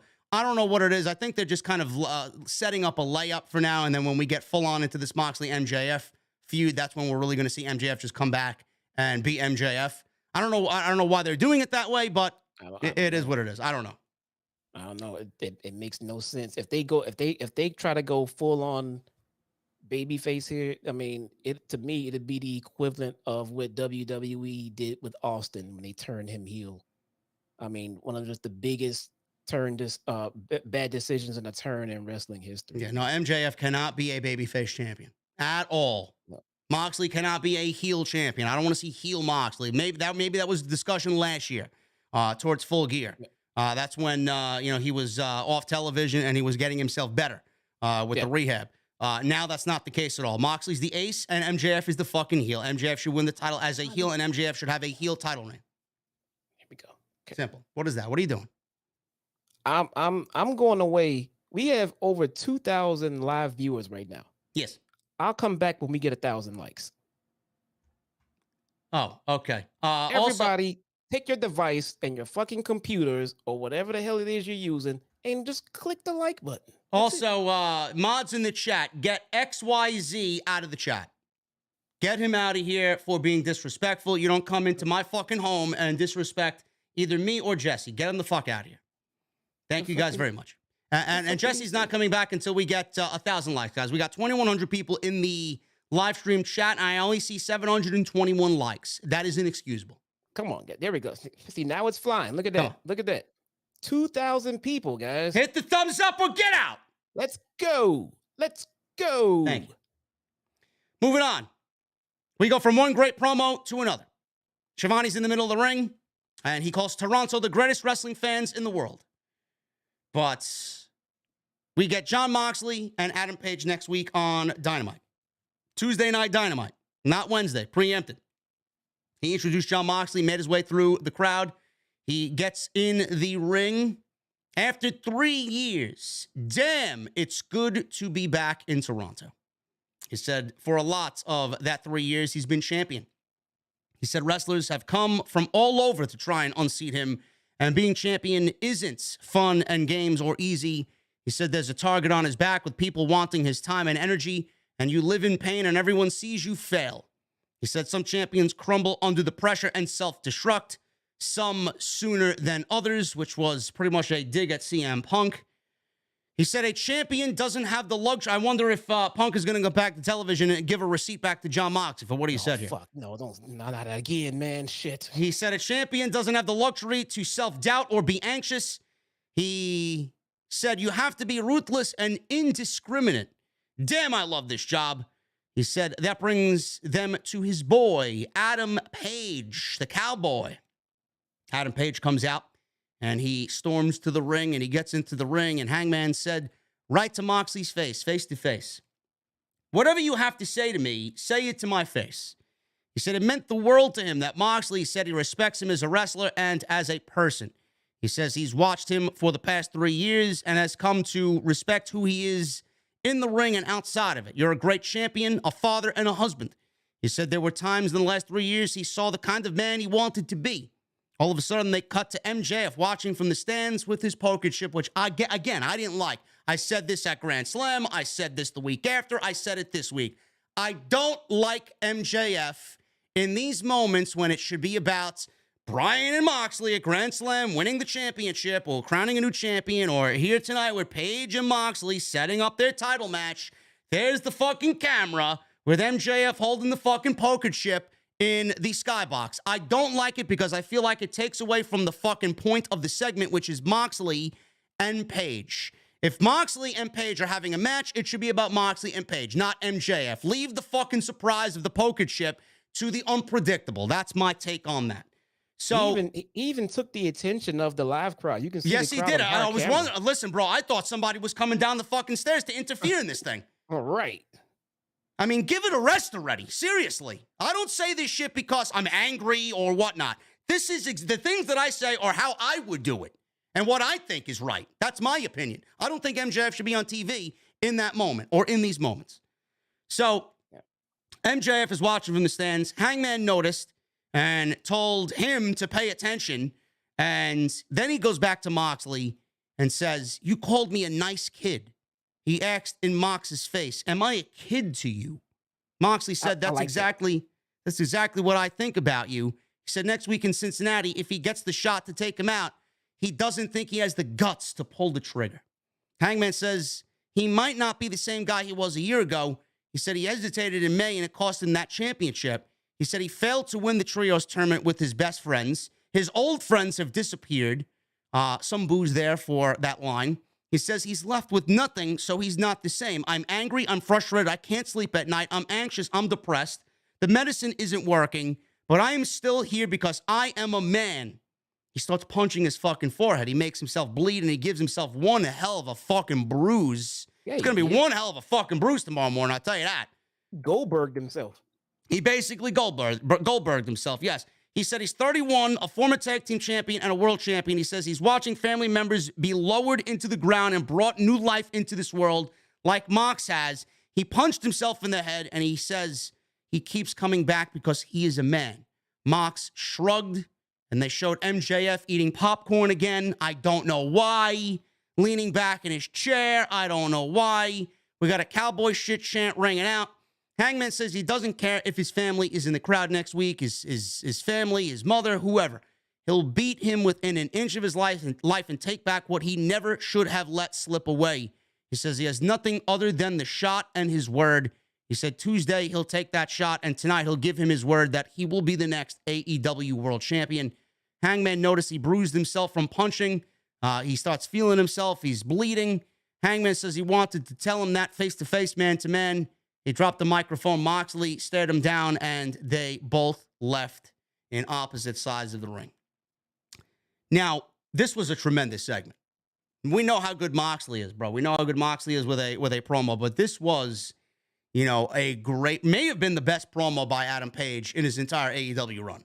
He's a very good promo. A lot of people, they know Adam Page is a great wrestler. What they don't usually praise him on is his promo work. He's a great fucking promo when he wants to be a great promo, bro. Yeah. This was a great sell for that match next week, which, again, I have to remind you guys, I will not be here for. I will be on vacation. Jesse's going to be reviewing the show, so I urge you to go watch him instead of me next week. But what a sell for this fucking match, bro. They're going to have me tuning in somewhere in Ireland when this thing is over. Yeah, I like Hangman when he gets intense and serious. When he's out there lighthearted, in a good mood, just not as fun. Like when he was champion and they dropped the ball on his title run again. Yeah. So, yeah. But when he gets into this shit, when he gets serious about it, man, it's believable. And I like it. They're doing their best to try to build some heat for this match, because, gonna be honest, there isn't really any real heat behind it, because these guys are both fan favorites. Yep. And everybody wants to see these guys do well. So I think they're doing their best at trying to create a little bit of heat here. Usually what AEW will do is they'll start adding a little bit of a tweener / healer sprinkles into one of the acts that are babyface. Maybe even in the match we'll get that. But they are working at it. I am getting a little bit more interested in it. Hangman did not appreciate being disrespected like that. He basically said, "I'm a grown ass man, dog." What the fuck was that, man? So he can get all that respect shit out the window, whatever you talking about. But he called me a kid. That's not what I'm feeling right now. So I did like that element. It was something believable and reasonable to add a little bit of a level of anger to Hangman.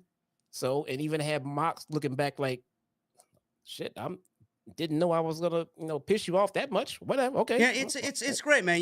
I'm listening to you describe this and give your opinion on this.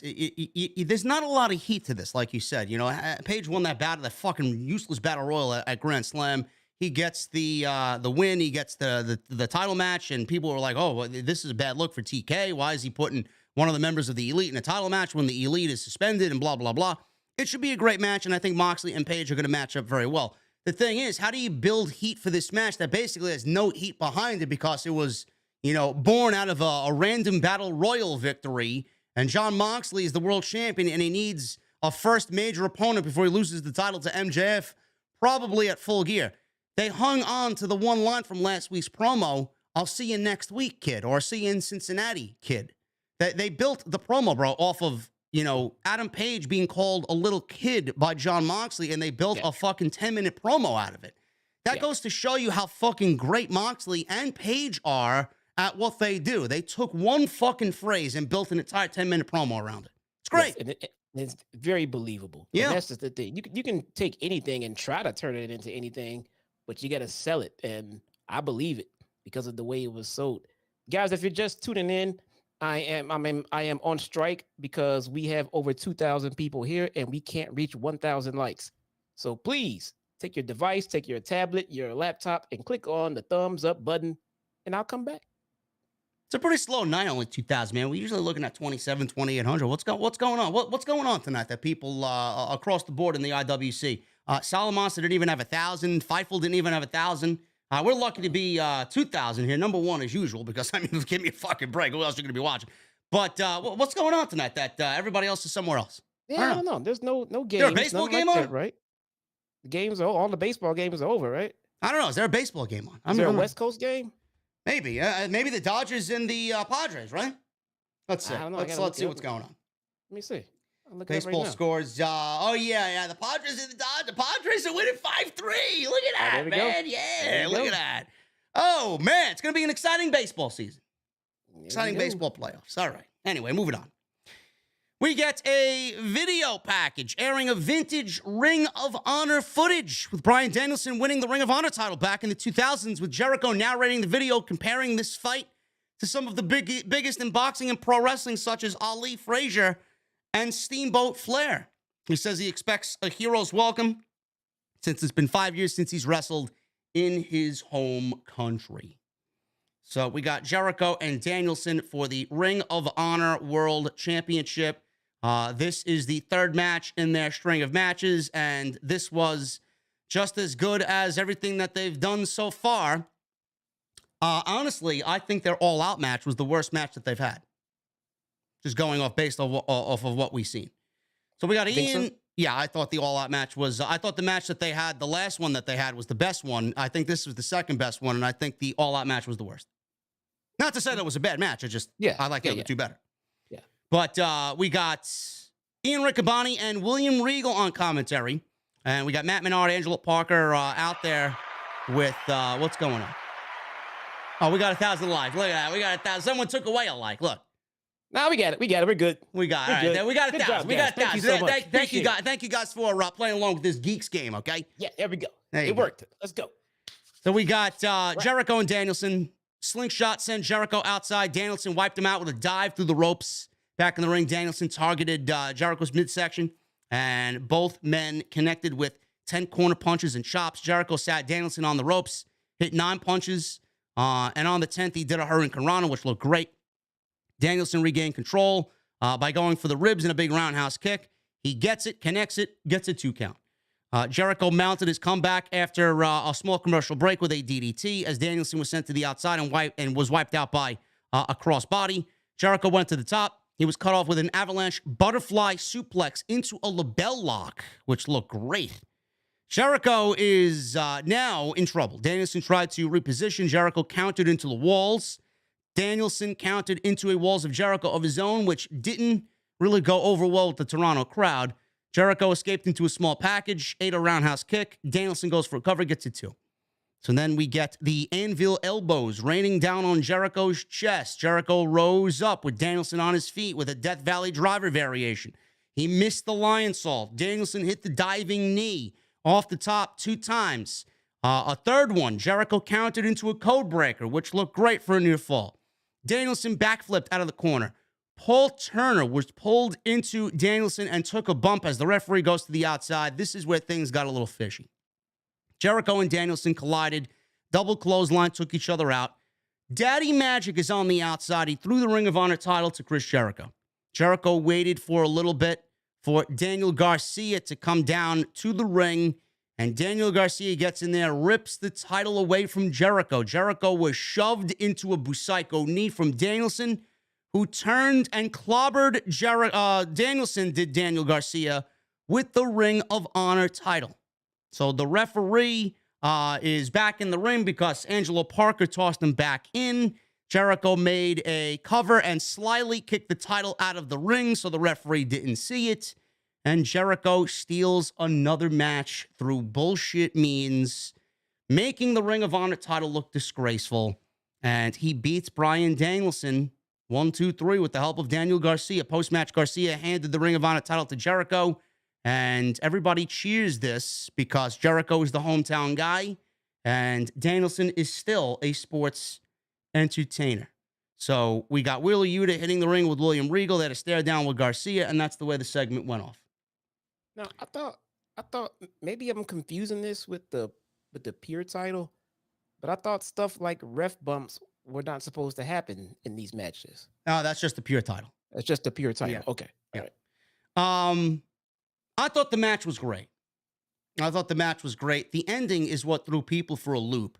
And this is what people are really harping on because a lot of people expected the continuation of Daniel Garcia to be a pro wrestler and not go back and be a sports entertainer. Daniel Garcia getting the one-up and battling Jericho and the JAS and eventually becoming the Ring of Honor World Champion. It doesn't look like we're getting there yet. And it seems to be I don't want to say the plans are stalled because I do think that the end goal is exactly what we think it's going to be. It's just, I could see this being a Chris Jericho thing, bro. I could honestly see this being a Chris Jericho thing. I could see Chris Jericho talking to Tony Khan and saying, listen, boss, this is a little too predictable. Let's throw the fans for a fucking loop. Let's get the fans really agitated to a point where, you know, they are expecting something and we take them on a little journey. Let's take a little detour. That's exactly what's going on here. I do think that we're going to get the end result that we want with Garcia battling Chris Jericho. It's going to take a little bit longer to get there. Yeah, I mean, again, I'm not trying to say I saw this direction coming, but I did see it as being one of the options, you know, of the routes they could go as they're, you know, giving us Daniel Garcia. That's what they're doing. They're giving us Daniel Garcia, and they're letting us know that he's gonna be a big player going, moving up and going forward. And this is how you're gonna get him. You're gonna get him as a as a babyface wrestler with Bryan and possibly even in the Blackpool Combat Club, or stay as a dick, you know, with Jericho as a sports entertainer. And that was the storyline. And now he just made a decision. So now we're gonna get Garcia as a heel, you know, as a badass wrestler, but still a sports entertainer. And that's the Garcia we're gonna get. I'm okay with it, man. I think I even said at the time, I said either way they go, I don't think it's a bad move, because you can stay heel. He can always come back as babyface later. It's no big deal. He can come back a year later and do this. Yeah. Yeah, I don't mind this too much. I was a little confused, but after thinking about it for a little bit, I like the fact, you know, and who knows when the next Ring of Honor show is gonna happen, and who knows how long the time frame is for when they want to have this, you know, conclusion for this storyline. I know a lot of people are very enthralled and very interested in a Daniel Garcia joining the Blackpool Combat Club. I get it. He fits like a glove in there, and he will fit with everybody. But the story is about Garcia and Jericho, and it's going to happen. Trust me, it's going to happen. But, bro, if we get another couple of matches out of Garcia and Bryan out of this, I mean, in some stipulation matches, a submission match maybe, or something along those lines, anything with Garcia and Bryan, I don't know why anybody would be complaining about that, because the first two matches that they had were absolute bangers. Yeah. Yeah. I think I think this is one thing that AEW is consistently doing well, as they try to, you know, make their homegrown stars, you know, the Acclaim homegrown, Daniel Garcia and Wheeler Yuta. Wheeler Yuta is also getting a nice little push, you know, as he comes along. So I think those were very specific talents that they wanted to get over and push as homegrown. And so far so good on all of those accounts. I mean, they are all over. They are people love watching them in the ring while they work, and people like Yuta and Garcia are benefiting from hanging around guys like Jericho and Danielson and Regal, and they can work on those promo skills through those veterans. So I like this. Yeah, you know, thinking about it, Garcia's been, I don't want to say he's been stagnant, but, you know, coming out of those great Danielson matches, he's been off TV a little bit. He's wrestled Yuta. He won the title, which was great. He's been on the back burner for just a little bit for the last few weeks. Reigniting him in a couple of matches with Danielson, and then building the drama and the intrigue with him and Jericho again. Maybe something happens there with Jericho and Garcia in those Bryan matches. It reignites him in a way with Bryan, and then he's ready for Jericho. And like you said, he's going to be more over when he gets to that point. But I don't know why anybody would be complaining about him working with Bryan and working with a Jericho and working with a Blackpool Combat Club. I mean, this guy, like I said before, he's better off than fucking Wardlow, and Wardlow's the TNT champion. Yes. It's ridiculous. Yes. I mean, again, treating your legends perfectly. Yep. You know, I mean, Jericho, Danielson, he is a legend, guys. I mean, Sting, you know, before he got hurt, Sting was very, very, very pivotal in Darby getting over as much as he has. So, I mean, they are used to perfection on pretty much all accounts. If I'm missing one here or there, forgive me, but they seem to be using their legends perfectly, as opposed to how the legends are treated over on the other side. Yep. Absolutely agree. Backstage, we got Renee with Nyla Rose and Marina Shafir. Really? Marina Shafir is on AEW Dynamite. Why? I didn't see her. I just saw Vicky. Oh, okay. You didn't see her standing there? Nope. Okay. No. Okay. No. My This girl was Vicky, legend. This Legend was is being treated well. Vicky's not getting a pie in the fucking face. This was every the week. perfect time for me to switch over to Fox and watch the Braves game. Nyla Rose, Marina Shafir, and Vicky Guerrero, as Nyla is holding the TBS title. Now, if anybody didn't watch Rampage, which looking at the ratings, not many people did, she stole the TBS title from Jade Cargill after she defeated Jade, did Willow. She defeated Willow Nightingale. So all of a sudden, she's wearing the TBS title around her waist as if she's the fucking champion, and she's not. Jade Cargill is still the TBS champion. Anna Jay interrupts and challenges her for a title match on Friday for a title that isn't even hers. And Nyla accepts for a title match, which I'm assuming is on Friday. Bro, stop. Let me ask you a question. Who is wearing the TBS title? Nyla Rose. So who is the TBS champion? Jade Cargill. Let's try this again. Who is wearing the TBS title? Nyla Rose. Nyla Rose is the TBS champion. Move on. Let's go. Facing Anna Jay. Nyla Rose is not the TBS champion. I hope Nyla retains her title. I need to complain about this, bro. Why are we doing this with the TBS title when Jade, no matter what you think of Jade, the prestige around that title has been built up with Jade going 30. What is she? 39-0 now. What's the number at? Is she at 40? I think 39 now. 39 matches that we've seen this woman hold the TBS title, and you want somebody else to parade around with the TBS title, pretending that she's the TBS champion to defend the TBS championship that's not hers against somebody that has no business being in a championship match. Am I fucking close? Bro, what the fuck is going on? Nyla Rose is wearing the title, bro. But all kidding aside, two things. First, this is the first, I wouldn't say the first, but not in a long time have we seen Jade Cargill involved in any real, actual storyline driven feud. It's just been out, come out, face Jade, I win, and that's the story. So at least they're doing a little something as far as story goes. Also, we didn't see Jade tonight at all. Did Jade need a little bit of a hiatus for a couple of weeks? They just keeping the title fresh and they're going to play around with it with Nyla Rose, and Jade comes back in a week or two. Maybe she needed time off. I don't know. All right, that's a viable possibility. I will give them that. I don't know what's going on. Maybe there's something that none of our business, no matter what it is, but that may be the case. But it's not, no matter what it is, bro, it's not a good look.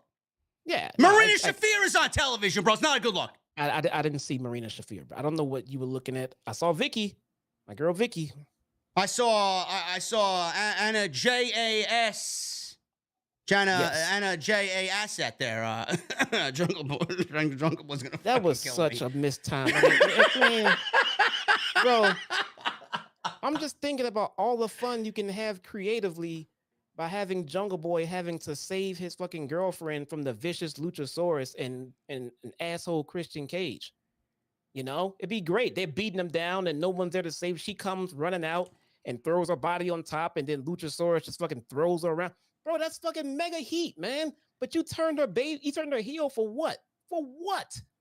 Why? Bro, let me. I got a very important question for you. I got two questions for you, bro. You really didn't see Marina Shafir on television? Who are you talking about? Hey, did your wife spray you with lemon juice, bro, in the eyes? What the fuck? We cutting limes and fucking the lime squirt you in the eye? Were you blinded? She's there. No, she wasn't.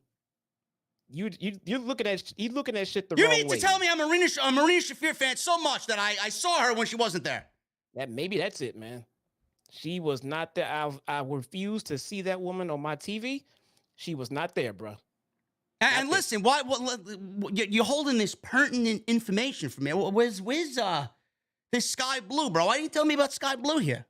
Bro, I saw that tweet, man. That's you every we're holding this information from me, bro. I mean, listen, what are you doing? You're not even pronouncing her name right. That's Sky Bluey. I don't know who that is. I know who Marina Shafir. I don't know who Sky Bluey is. Sky Bluey, man. 5 out of 5 taco booty legend, bro. Booty meat legend. I don't know. Where's she from, bro? The water from where's she from? It's got to be something in the water down there, man. She's from Chicago? That's right, bro. Oh my goodness. Chi-town. Oh my goodness. I even put it in that tweet. Said, look, I mean, hey man, that's definitely a visual. But as far as we need to talk about her to be called up, bruh, She ain't ready. her looks are way better than her ring work. I could tell you that. So no. I gotta watch her on Dark every week. I enjoy watching her on Dark every week, but not because of her ring work. She has a little bit to go.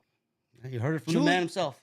Put it like this: Julia Hart is better in the ring right now than Sky Blue. Oh, by the way, I spoke to him personally. I sent him a lovely little message. Don't know if he's watching. Don't know if Julia's watching. Congratulations to both my boy Lee Johnson and Julia Hart.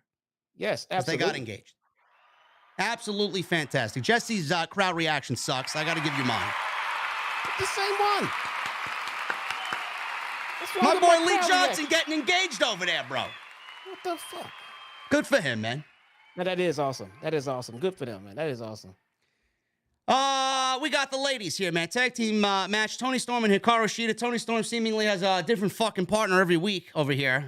Ring Around the Rosie tag team partners against Jamie Hayter and Dr. Britt Baker, DMD. Why does the women's champion need a tag partner? I don't know. This is what I complained about under my breath while watching this match. I said, why is Toni Storm having a revolving door of tag team partners? Why is she just not in individual title matches to defend her title? Why am I not getting Toni Storm versus Serena Deeb for the women's championship? I would love to know why I'm not getting competitive women's matches to find the fucking real feud for Toni Storm is what I want to know. And Saraya was not on TV tonight. No. For whatever reason, they signed her a big deal. She's not on fucking TV. 2 weeks in, she's not on TV tonight. I'm going to tell you, man, I don't think this Saraya is going to be as big of a deal in AEW as people are hoping or thinking that she will be. She's supposedly cleared. Doc Samson cleared her. Yeah, I don't, man. We'll wait and see. We'll wait and see. I would love to be wrong on this. I'm not trying to say I don't like her. I enjoy Paige for her ring work and what she did in WWE, more over NXT. I mean, obviously, the woman is, she was born and raised into this business. She knows pro wrestling. So that's not my concern of what she knows how to do. It's her physical ability to do it. Not to mention, she's running with the same gimmick that she came from WWE in. We're living at a time where transforming yourself and changing yourself and redesigning yourself is very, very crucial. But she's just coming out here. I'm the same Paige. Look at me. I'm Paige. Do something different. Show us a different side of you. At least do that. But at the same time, I don't know if doctors in WWE didn't clear her just to be vindictive, because WWE has done nothing but look out for Paige her entire career. So if she left one doctor to go to another company and get a doctor that would say yes and is going to try to risk her health in the process, I hope that's not the case. I hope she turns out to be okay. Not that I listen to his show, because I don't, but, Jim Cornette, very critical of AEW. He actually said something about Saraya, being that she got brought up in the discussion here. He was very critical of the segment that they did a couple of weeks ago. 22 minutes long it went, and he recapped that segment. Apparently, after the promo, Saraya noted on Twitter that she was a little rusty in the segment. People kind of got on her case about her first promo coming out of Grand Slam. So she fired back on Twitter against Cornette and dirt sheets and podcasters. She says, dirt sheets, podcasters, and an old man that loves to have his voice heard, even if it's full of shit. Cornette loves to talk about me. You're welcome for the clicks and the views. Cornette responded, thank you for the you're welcome, but the last clip we spoke about you in has yet to outperform Jerry Jarrett's locker room fight with Dandy Jack Donovan in 1973. So please try to be more interesting. Thanks. Quite the reply there by Jim Cornette. She needs to stop worrying about the fucking internet so much. Bro, listen, I don't understand. I swear to God, I was thinking about this to myself, bro, while I was doing my prep for the live stream earlier. Pro wrestling, pro wrestlers, I honestly think they hate their fans. Deep down, they hate their fans. Right? It is amazing to me. I read an article. I know you don't listen to them. I don't know if you're familiar with them. Everybody knows my style of music. I love heavy metal, rock music, etc., etc. Corey Taylor from Slipknot actually did an interview because their new album, Slipknot's new album, is getting shit on by critics and reviewers because it's fucking dog shit. Let's be real. If you're a fan of Slipknot and the genre of heavy metal, their new album is fucking shit. So he goes on an interview, bro, and he says, fuck the fans, basically, and says, we make the music and don't complain, just shut up and listen to what we give you. Really? It reminded me of fucking pro wrestlers, dude. Everything you're critical about them, they think you're the worst person ever. You can't have a fucking opinion about what they do. It's unreal to me. They are unappreciative. They are extremely sensitive. And it seems like that they're pulling out the comments of the minority. It seems like I'm not an idiot. I know Saraya has a shit ton of fans and stands out there. She'll go through, read them all, and then find the ones that did not enjoy what she did, and then she wants to call them out. Do less. Pay less attention to the internet and just do what you feel you need to do and just see if it's getting over or not with the live crowds. If you stop reading what the internet is saying and stop watching our podcast and you just do what you think is best, then find out what the results are. You're going to drive yourself nuts trying to figure out what to do reading fucking Twitter. Everybody wants to know what is being said about them, bro. It's a fucking addiction. Everybody wants to know what they like, what people like, what they dislike. Do they got something good or bad to say? And like, it happens to me, bro. How many fucking great comments? We got how many super chats tonight, man? Out of all the love that we got tonight, it's the one fucking negative comment that I'm going to fucking pinpoint on or focus in on. It's always the case, bro. Everybody goes through it. Everybody. Yeah, she is a celebrity and a public figure, though. It's a little bit different. Do you see Moxley on fucking Twitter trying to read what everyone's saying about him? No. Dude, focus on you. Now you're gonna put yourself out there as arguing and beefing with the internet. You're just fighting with basically an imaginary foe. You're just fighting the internet. Yeah. Get off of it. Yes, it's basically what Alexa Bliss did to me. Yes. Yeah.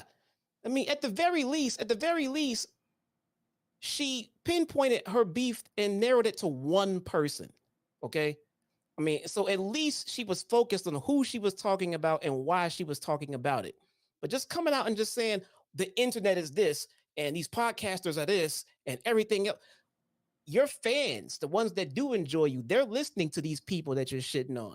So just get away from the fucking internet and do you. You will do nothing but improve. But you see, someone just put that in the chat. You come off as very, very insecure. Yeah. And that's not something you want to put out there. Just be you and stop worrying about everyone on the internet.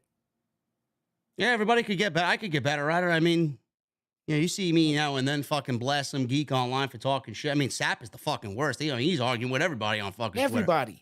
Everybody he's arguing. I don't know why. I don't get it. Man.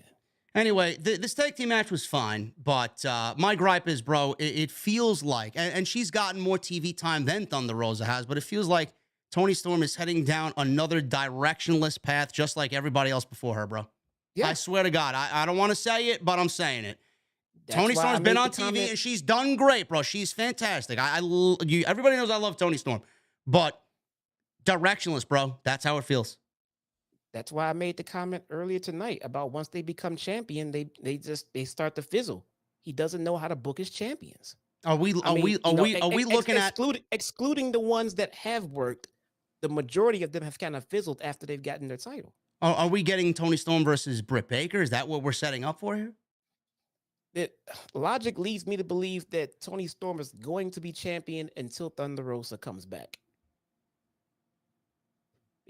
So anything in between just feels mute because you're not going to put that title on someone else and then come back and then Thunder Rosa is still champion. Now she has to feud with that new champion, but she never got a chance to feud with the original interim champion. She's going to stay champion until she comes back. How difficult is this? The story should be Toni Storm. Obviously, Toni Storm needs to be the most important thing in the division, and she's not. I feel like she's not. I feel like everybody that holds that title, it's like a fucking curse. Jamie Hayter needs to be broken away from Toni Storm. That should be the story. Your priority now should be Jamie Hayter, with the reactions that she's getting, should be away from Britt Baker, and that story should be told. Get her away and build her as a solo threat to the TBS title. I don't give a shit about Nyla Rose. I don't give a shit about anybody else. That should be your story. Or Jamie Hayter versus Toni Storm. I'll take that. Whatever. As long as it's fucking telling a story about Jamie Hayter. Follow what's hot. I feel like Jade Cargill in that title is off on an island by herself, away from the other women and the other storylines going on. They just pretend like she doesn't exist. Britt Baker wants to talk about being the best and the leader and shit like that. Why does she not give a fuck that there is a dominant champion over there raving about how she's 39-0 and none of you mofos want to go over there and challenge her? So why not give Jamie Hayter that fucking TBS title and bring that title back to this metaverse where now Britt Baker can get jealous because Jamie is the TBS champion.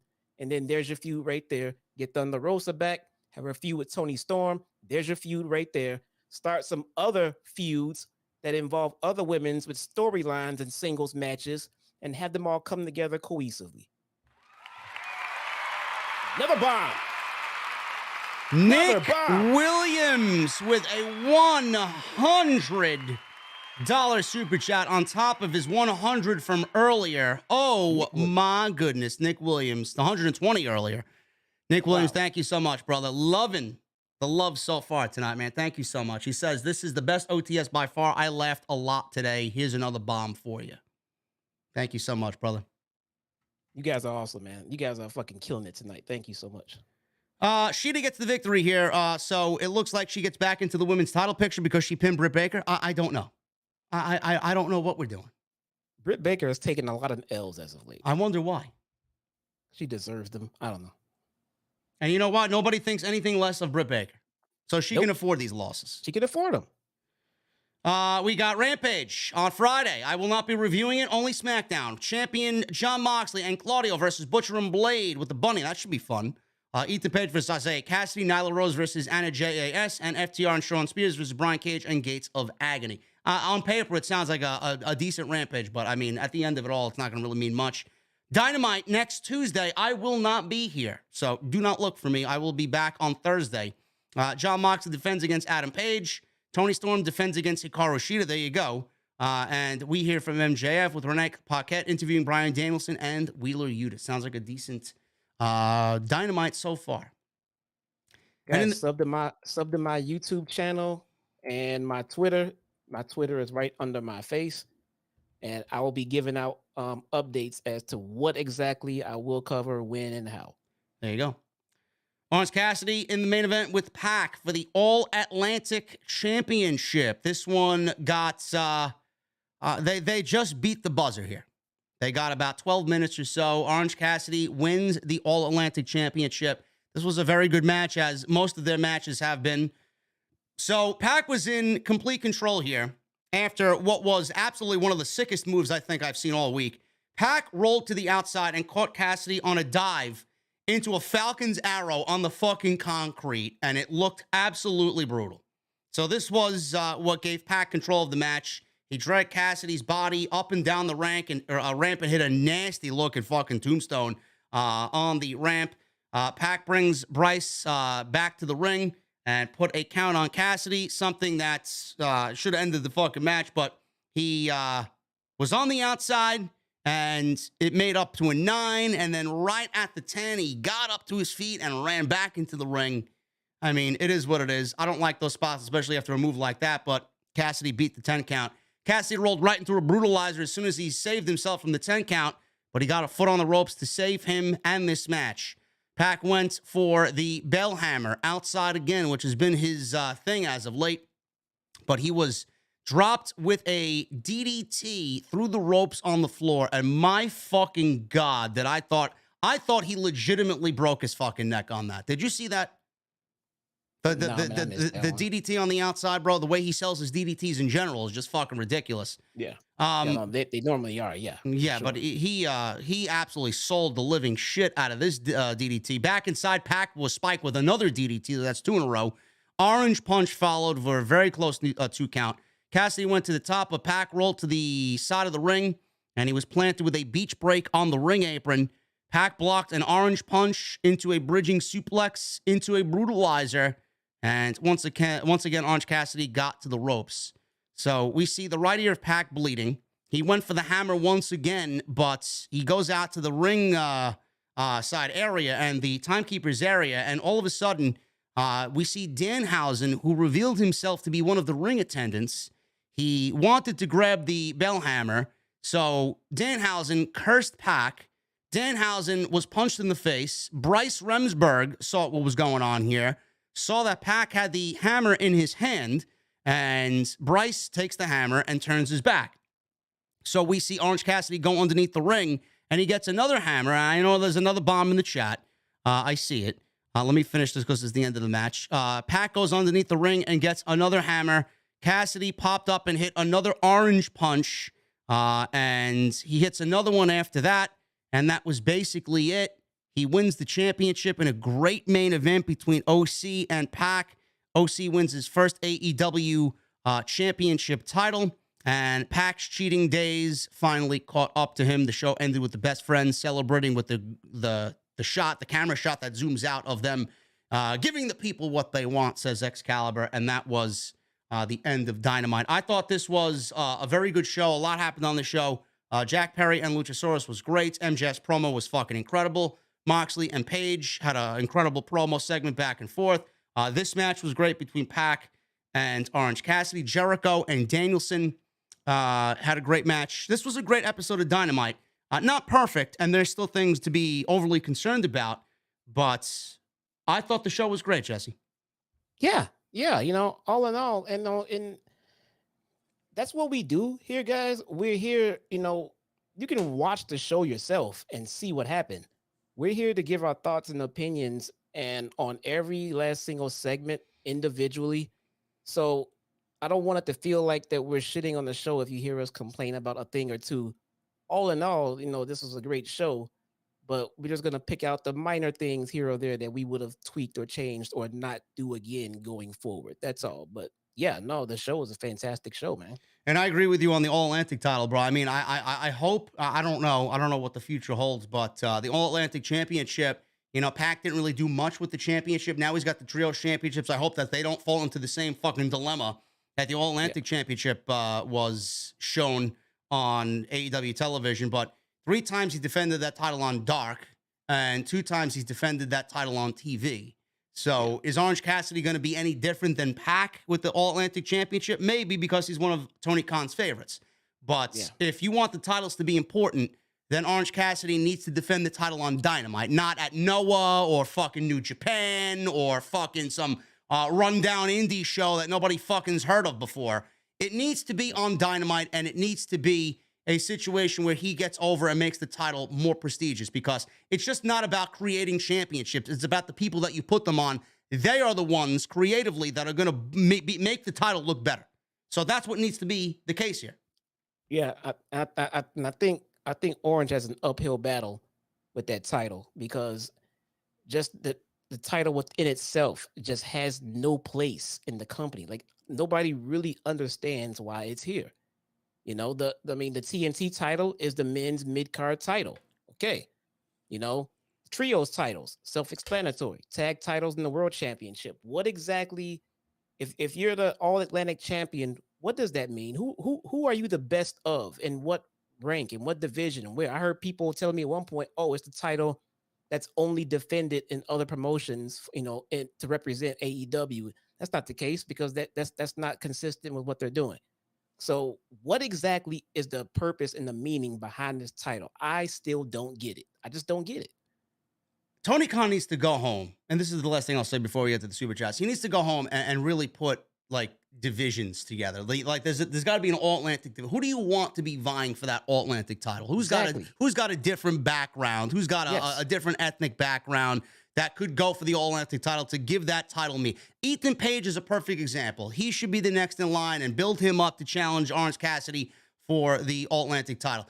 It's great. There's U.S. representation. There's Canadian representation. There's Bulgarian and Miro. There's the Netherlands and Malachi. There's Mexico and Penta and Phoenix and Andrade and Roosh and all this other shit.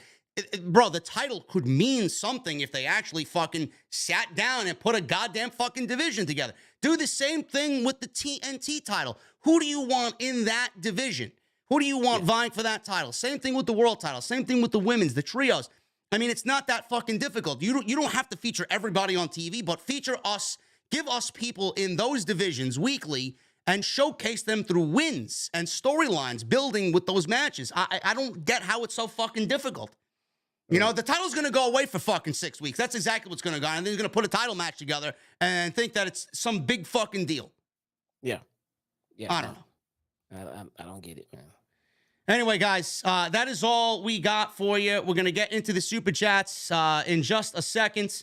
I appreciate all the love and support. This has blown me away with the fucking level of support you guys have shown off the script tonight. But let's get into the super chats and get this party started here. No, let's make sure we start with Jaxo. He needs his spotlight. Jaxo, $100 super chat was the latest in bombs tonight.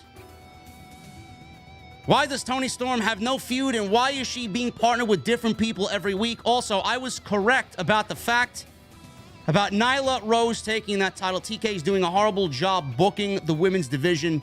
Also, why did they take the All-Atlantic title off of Pac? They're doing shit with it.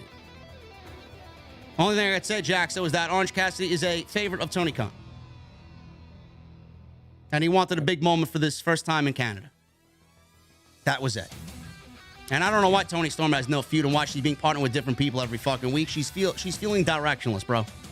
I can give you this much about that. It's par for the course because they did the same thing with Thunder Rosa. Yeah. They made her champion and then start putting her in tag matches. Which is a shame because Toni Storm has everything you want as a female representative for that division. Everything. She is gorgeous. She is same thing with Thunder Rosa. I'm not taking anything away from Thunder Rosa. They are both gorgeous. They are fucking great professional wrestlers. The representation is there. Thunder Rosa with the Latino audience, and Thunder Rosa just what she brings to the table as far as her presence and her style and her look. I mean, you're not feeding off of any of that. Why? You hit the nail on the head. Thunder Rosa was representing a very, very key demographic for your brand. A key demo that fucking wrestling promoters are dying to captivate. Right. Jaxo, thank you so much, brother. Thank you for your $100 super chat. Huda Ops with a Canadian $2.79. Great stream, JD. Made my day as usual. OTS for life. Thank you, Huda Ops. Nick Williams with a $100 super chat. This has to be the best OTS by far. I laughed a lot today. Here's one last bomb for you. If you were in charge of a WWE versus AEW pay-per-view, what would your main event be? I don't know, bro. At this point, I'd probably go with a Kenny Omega versus Roman Reigns. Honestly. Could be anything. MJF versus Cody. John Moxley versus Roman Reigns. Anywhere, a main event, anywhere, anyone, anywhere, you said? AEW versus WWE pay-per-view. What would your main event be? Oh, shit. It has to be Roman Reigns. Yeah. So that's an easy. And then Kenny Omega. I don't want it to be Moxley because then it's just another Shield match or whatever. MJF would be fantastic as far as in the ring versus. I would want more of a babyface dynamic for Roman though. Yeah. Kenny Omega. Yep. Yeah. Thank you, Nick Williams. Isaac Smith with a new membership. Thank you, Isaac Smith. What are you drinking tonight in the venue, brother? Kazama Fury with a $1.99 super chat. Toni Storm's booking picks up where Rosa left off. There you go, man. We're not the only ones feeling it. Yep. Not the only ones feeling it. The Cake with a $2 super chat. Hanger feels like a footnote in this story. Because that's because he is, bro. He's not meant to win the world title. He's just a footnote on the way to Moxley MJF. He also says... Is it me, or does DG have a bigger spot than War Dog? Yes, Daniel Garcia has a bigger spot than Wardlow. Yeah. Oh, yeah. Absolutely. Cake also with an 18-month membership. Thank you, brother. I don't think you have to worry about the Dark Horse. JD, I had to fix my CC. I can't wait to rock with the interim head of the IWC, Jesse. I don't think you have to worry about the Dark Horse. Bro, I don't know if you're talking. I think you're talking about the new Mustang Dark Horse, bro, for 2024. I'm in love, bro. I don't know what I'm gonna do. I haven't seen it yet. I gotta go check it. You got, bro. You gotta go Google this thing, man. Oh my goodness. I am contemplating, big time. James, with the one. Is it a supercharge? It is basically I think it's basically a Shelby without the fucking logo.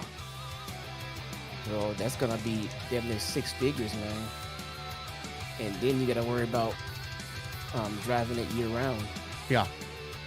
That sounds like the kind of car that people buy when they have a more practical car to drive every day.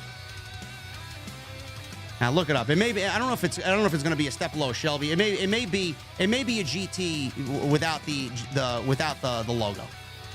So we'll see. I don't know. I got to read up more on it. But man, I just looked at the aesthetics. I looked at the inside and the outside. Man, oh my god, am I in love? The color. Oh. I'm looking at it right now, bro. This is a 500 horsepower Mustang rear wheel. No, this is not the kind of car you buy to be your daily driver, bro. No. What are you talking about? Why not? Because A, gas prices. B, you don't want anybody fucking it up. And C, it's not the car to be driven around in the wintertime. It's a 500 horsepower Mustang, bro. Take it from the guy who's had a real muscle car. Trust me, man. So you're saying I should move to a warmer climate? You can do that, sure. All right, man. It's gonna be you're gonna have to do more to convince me not to fucking be interested in that, bro. Okay, so spend your fucking hard-earned money on it, and then try to figure out what you're gonna drive when a blizzard hits, or when gas is still through the roof and you're paying fucking $1 million for one fill up. Bro, it's a gas guzzling V8. I mean, you will enjoy it. You will enjoy the shit out of it, but it's not a daily driver, man. Anyone who's owned a real muscle car would tell you this is not a daily driver. So what am I getting, bro? The 2024. Do I just upgrade to a new 2024 version? You can get this car, but you need to get yourself a daily. Get a fucking Corolla, a nice fucking Corolla to drive around when you don't want to put this fucking beast on the street, man. But you can't drive this every fucking day. It's not a daily driver. If you had a Ferrari, you wouldn't drive it to the grocery store. Why not? Chat, please help me out here. Tell this fucking guy. James with a $100 super chat. Thank you, brother. $100. He says, you are no longer the only Lord in the OTS fam. I'm now 100% official, established titles. Official via established titles. And the wife is an official lady that came in today. Also, I send you a PM on the gram. Have a great vacation and enjoy everything you'll see. Much love, OTS for life. Thank you, brother. Thank you so much, man. Daniel Bravo with a $99.99 super chat. Hey, JD, I enjoy the show tonight, and I think if they keep putting on this level of shows, AEW can get back on track. Yeah, they just got to make sense of all the wrongs. They definitely got to make sense of all the wrongs, bro. There's a lot of wrong, even though there's a lot of right as well. Thank you, brother. $99.99. Thank you for your generosity. James with a new membership. James Morrow. Thank you, bro. Man of 1,005 holds. $2 super chat. Looks like you're going to buy another Mustang tonight. No, I'm not. No, I'm not. Not right now. Stick, bro. Say again? I hope you can drive stick. I mean, I can drive stick because real drivers know how to drive stick. No, I don't know how to drive stick. You ain't getting this car, bro. It's a real muscle car, bro. Stick shift. I got to do my research on it. Maybe I'll just upgrade to basically the same version I got now, but newer. You can't drive stick, bro. You are. Yes, I'm a fucking geek, okay? Yes, thank you. Jesus Christ, bro. Yes. That doesn't mean I can't drive. Oh, that's exactly what it means. No, it doesn't. That's exactly what it means. You sound like a fucking wrestling elitist, bro. Shut the fuck up, all right? Give me a break with this shit. Oh, you can't drive stick. Learn how to drive stick, you fucking snowflake. Jeez. Man of 1,005 holes. Thank you, brother. Broken Saw with the $500 super chat. Unbelievable, man. Thank you, brother. Means the world, man. Last year, Pepsi Man came around and donated $1,000 between 2 streams, so here I am again. Enjoy my fellow goon. Unreal. Drizzy Drew with the 199. Renee is wrestling's Doris Burke. Very likable. I don't know who that is. What? Doris Burke? And Renee's not wrestling anybody. Renee is wrestling's Doris Burke, meaning that her I guess, aura or personality. I see what you're saying. Corey Williams with a $499.99 super chat. My God. Man. Thank you so much. He leaves no message. He just leaves a fucking $500 bomb. Just because. Raging Girl Gamer with a $100 super chat. She said the Braves won, but they still suck. Thank you, Rage. Thank you for your love and support. Man of 1,005 holds with a 14-month membership. Happy to be a VIP on OTS. Thank you, brother. We're happy to have you here, man. Black's Bro with a $199 super chat. Favorite Rey Mysterio match? That's a tough one, man. I don't really know. Kurt Angle, maybe? I don't know. Eddie But Guerrero? You're in luck. It does come available with a 10-speed automatic wussy transmission, so you can still get it. Okay, so yes, it's going to be more expensive though. Probably. Yeah. Nick Williams with a $120 super chat. Awesome Dynamite said that DB lost though. Grats to the Braves winning. I need the OTS help though. I'm going to the October 24th edition of Raw, but I can't decide what sign to draw to represent OTS. You have any suggestions, JD? Just draw the logo, bro. Just draw the logo. Make sure it's bright and visible, and you're good to go, man. They'll know what it is. They'll know what it is, bro. Road Dogg will know. Joseph Taylor with a $2 super chat. He says, I heard Jesse watching Impact Wrestling. Yeah, man. OCHO got me watching Bound for Glory. I still got to finish it. Oh. Look at that. OCHO coming through again, man. Look at this guy. So far, very mid, but I'll admit I have not even gotten to the halfway mark yet. So I could get blown. Oh, you mean to tell me Impact was mid, bro? Mid-packed? Oh, just to start off, I'm just calling it like I see it, but there's a lot that I have not seen yet, so I'm not gonna label it as that just yet. Tenorio with a $5 super chat. If you guys want good tacos, Albuquerque is the place. I never been to New Mexico, bro. Not me either. No, not me either. No. No, and this guy, he'll say the best tacos are at Chi-Town Smark's household. I mean, that's known. I figured he just meant in the state of New Mexico. I mean, that's fine, but I mean, for out here, yes, my house. I mean, duh. MGM Bowling with a 12-month membership. Kind of glad Garcia didn't turn face. Promo skills weren't resonating with me, so let Jericho and 2.0 talk until he can. Can't wait for the red mic. OTS for life. Thank you, brother. That's a good point. Yeah, it is a good point. Garcia is, he's okay. He's not where he needs to be as far as promo work, but... Yeah. You know, you can jump out of that $60,000 Mustang and get the $85,000 Dodge Challenger Demon. The Dodge Challenger Demon? A Demon, bro. I gotta look that up. I don't know what that looks like. Get a Demon.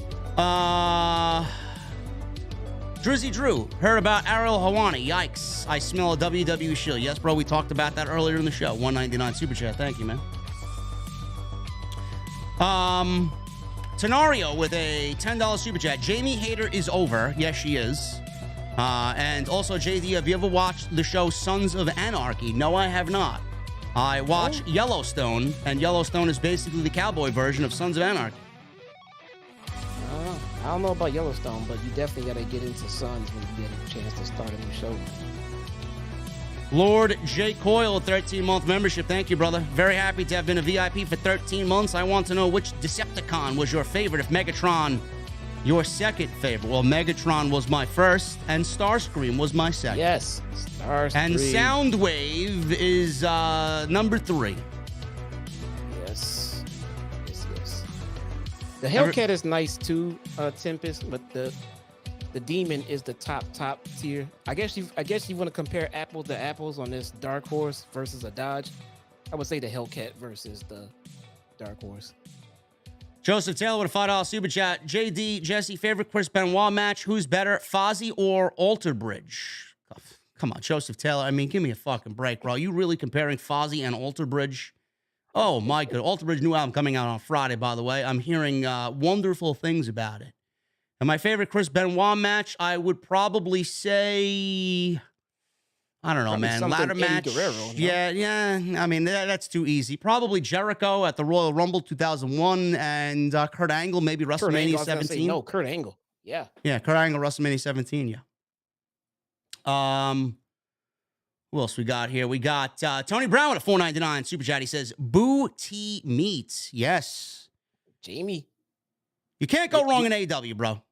Do you see now how Tony Storm's booty meat rating has declined? Because she is, I mean, again, to her benefit, to her credit, she's tightening up her body. She's lost some weight, getting in better shape, but she lost some of that booty meat, bro. Not to me. I don't know what the fuck you're watching.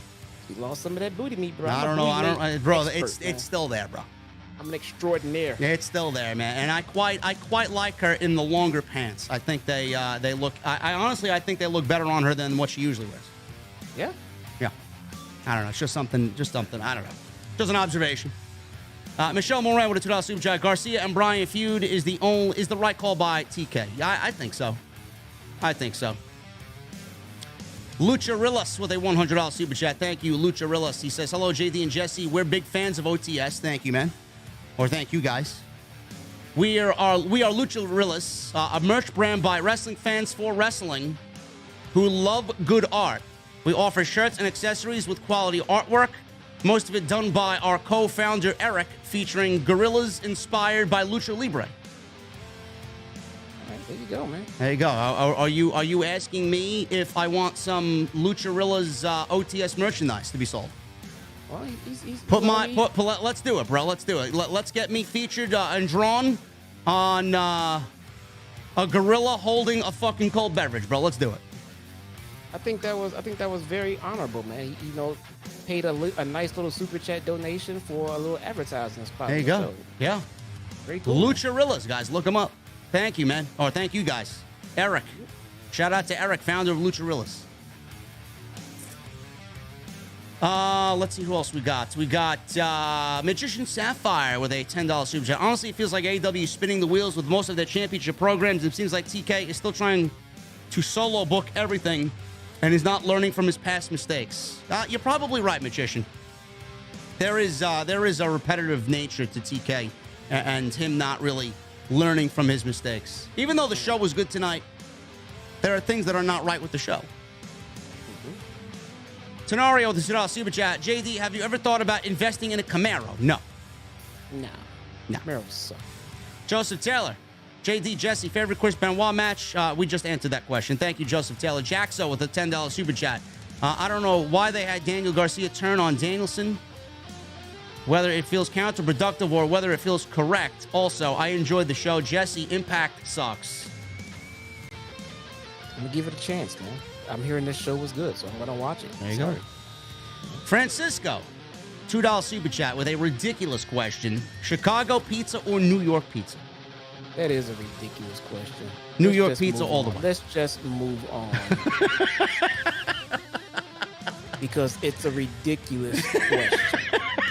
He can't even answer the fucking question, man. The question answers itself, bro. Yes, New York pizza. Okay, all right.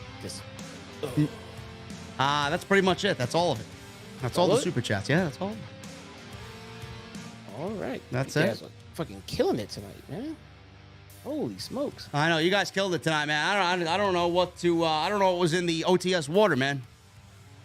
Ooh. Anyway, listen. Before we get out of here and before we get in the Mustang, I just want to say thank you, guys.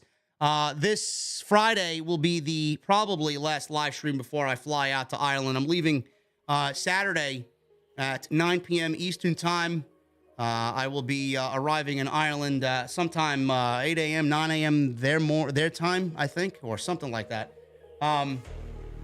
It's going to be great. I've never been to Europe before. It's my first time. I've always wanted to go. It's always been on a bucket list for me to go to the Guinness factory or Guinness brewery and Jameson distillery and just drink Guinness and drink Guinness by the countryside. So plans were in motion for most of the year to get it done, and it's done. It's happening in October. I wanted it to be in October because of Oktoberfest around this time. So it's going to be a good time. I'll be there for 5 days, Saturday, Sunday, Monday, or actually Sunday, Monday, Tuesday, Wednesday, and then I'm back on Thursday.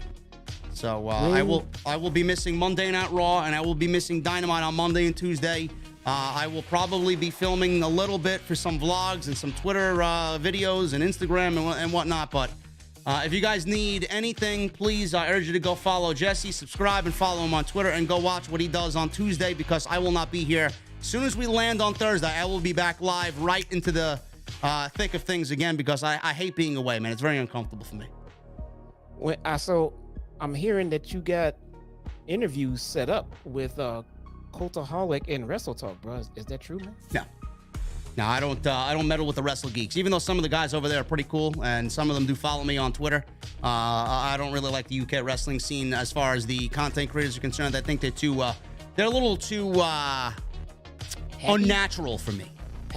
Maybe just they're happy people over there. I don't know. Whatever, man. Listen, you want want me to be just as happy, man? Give me a fucking nice English pub ale, man. That's all you gotta do, okay? You're gonna go over there to their country and to their culture with this NY attitude, and they're gonna fucking kick your ass, man. Whatever. Just go watch this fucking guy on Tuesday, please. I'm getting the hell out of here, man. Listen, any parting words, bro, before we get the hell out of here? Nah, I'm good. Getting out of here. Thanks you guys for being here. Tell you what, I got something. I've been watching Bosch, because that's where our boy Osakui Vasquez, that's the show he works on. So we have Amazon Prime. Check out Bosch Legacy. It's I'm watching it. I'm actually watching it. I love it. It's good shit, man. There you go. All right, guys, you'll see me back tomorrow and Friday, and we'll figure out what's going on for the weekend, guys. But thank you so very much for all your support. I appreciate you all, and I need to see that music on Max, bro. I need those guitar emojis in the chat. Music on Max. You guys know the deal. I'll see you back on Friday. Thank you for everything, and I will see you guys on Friday.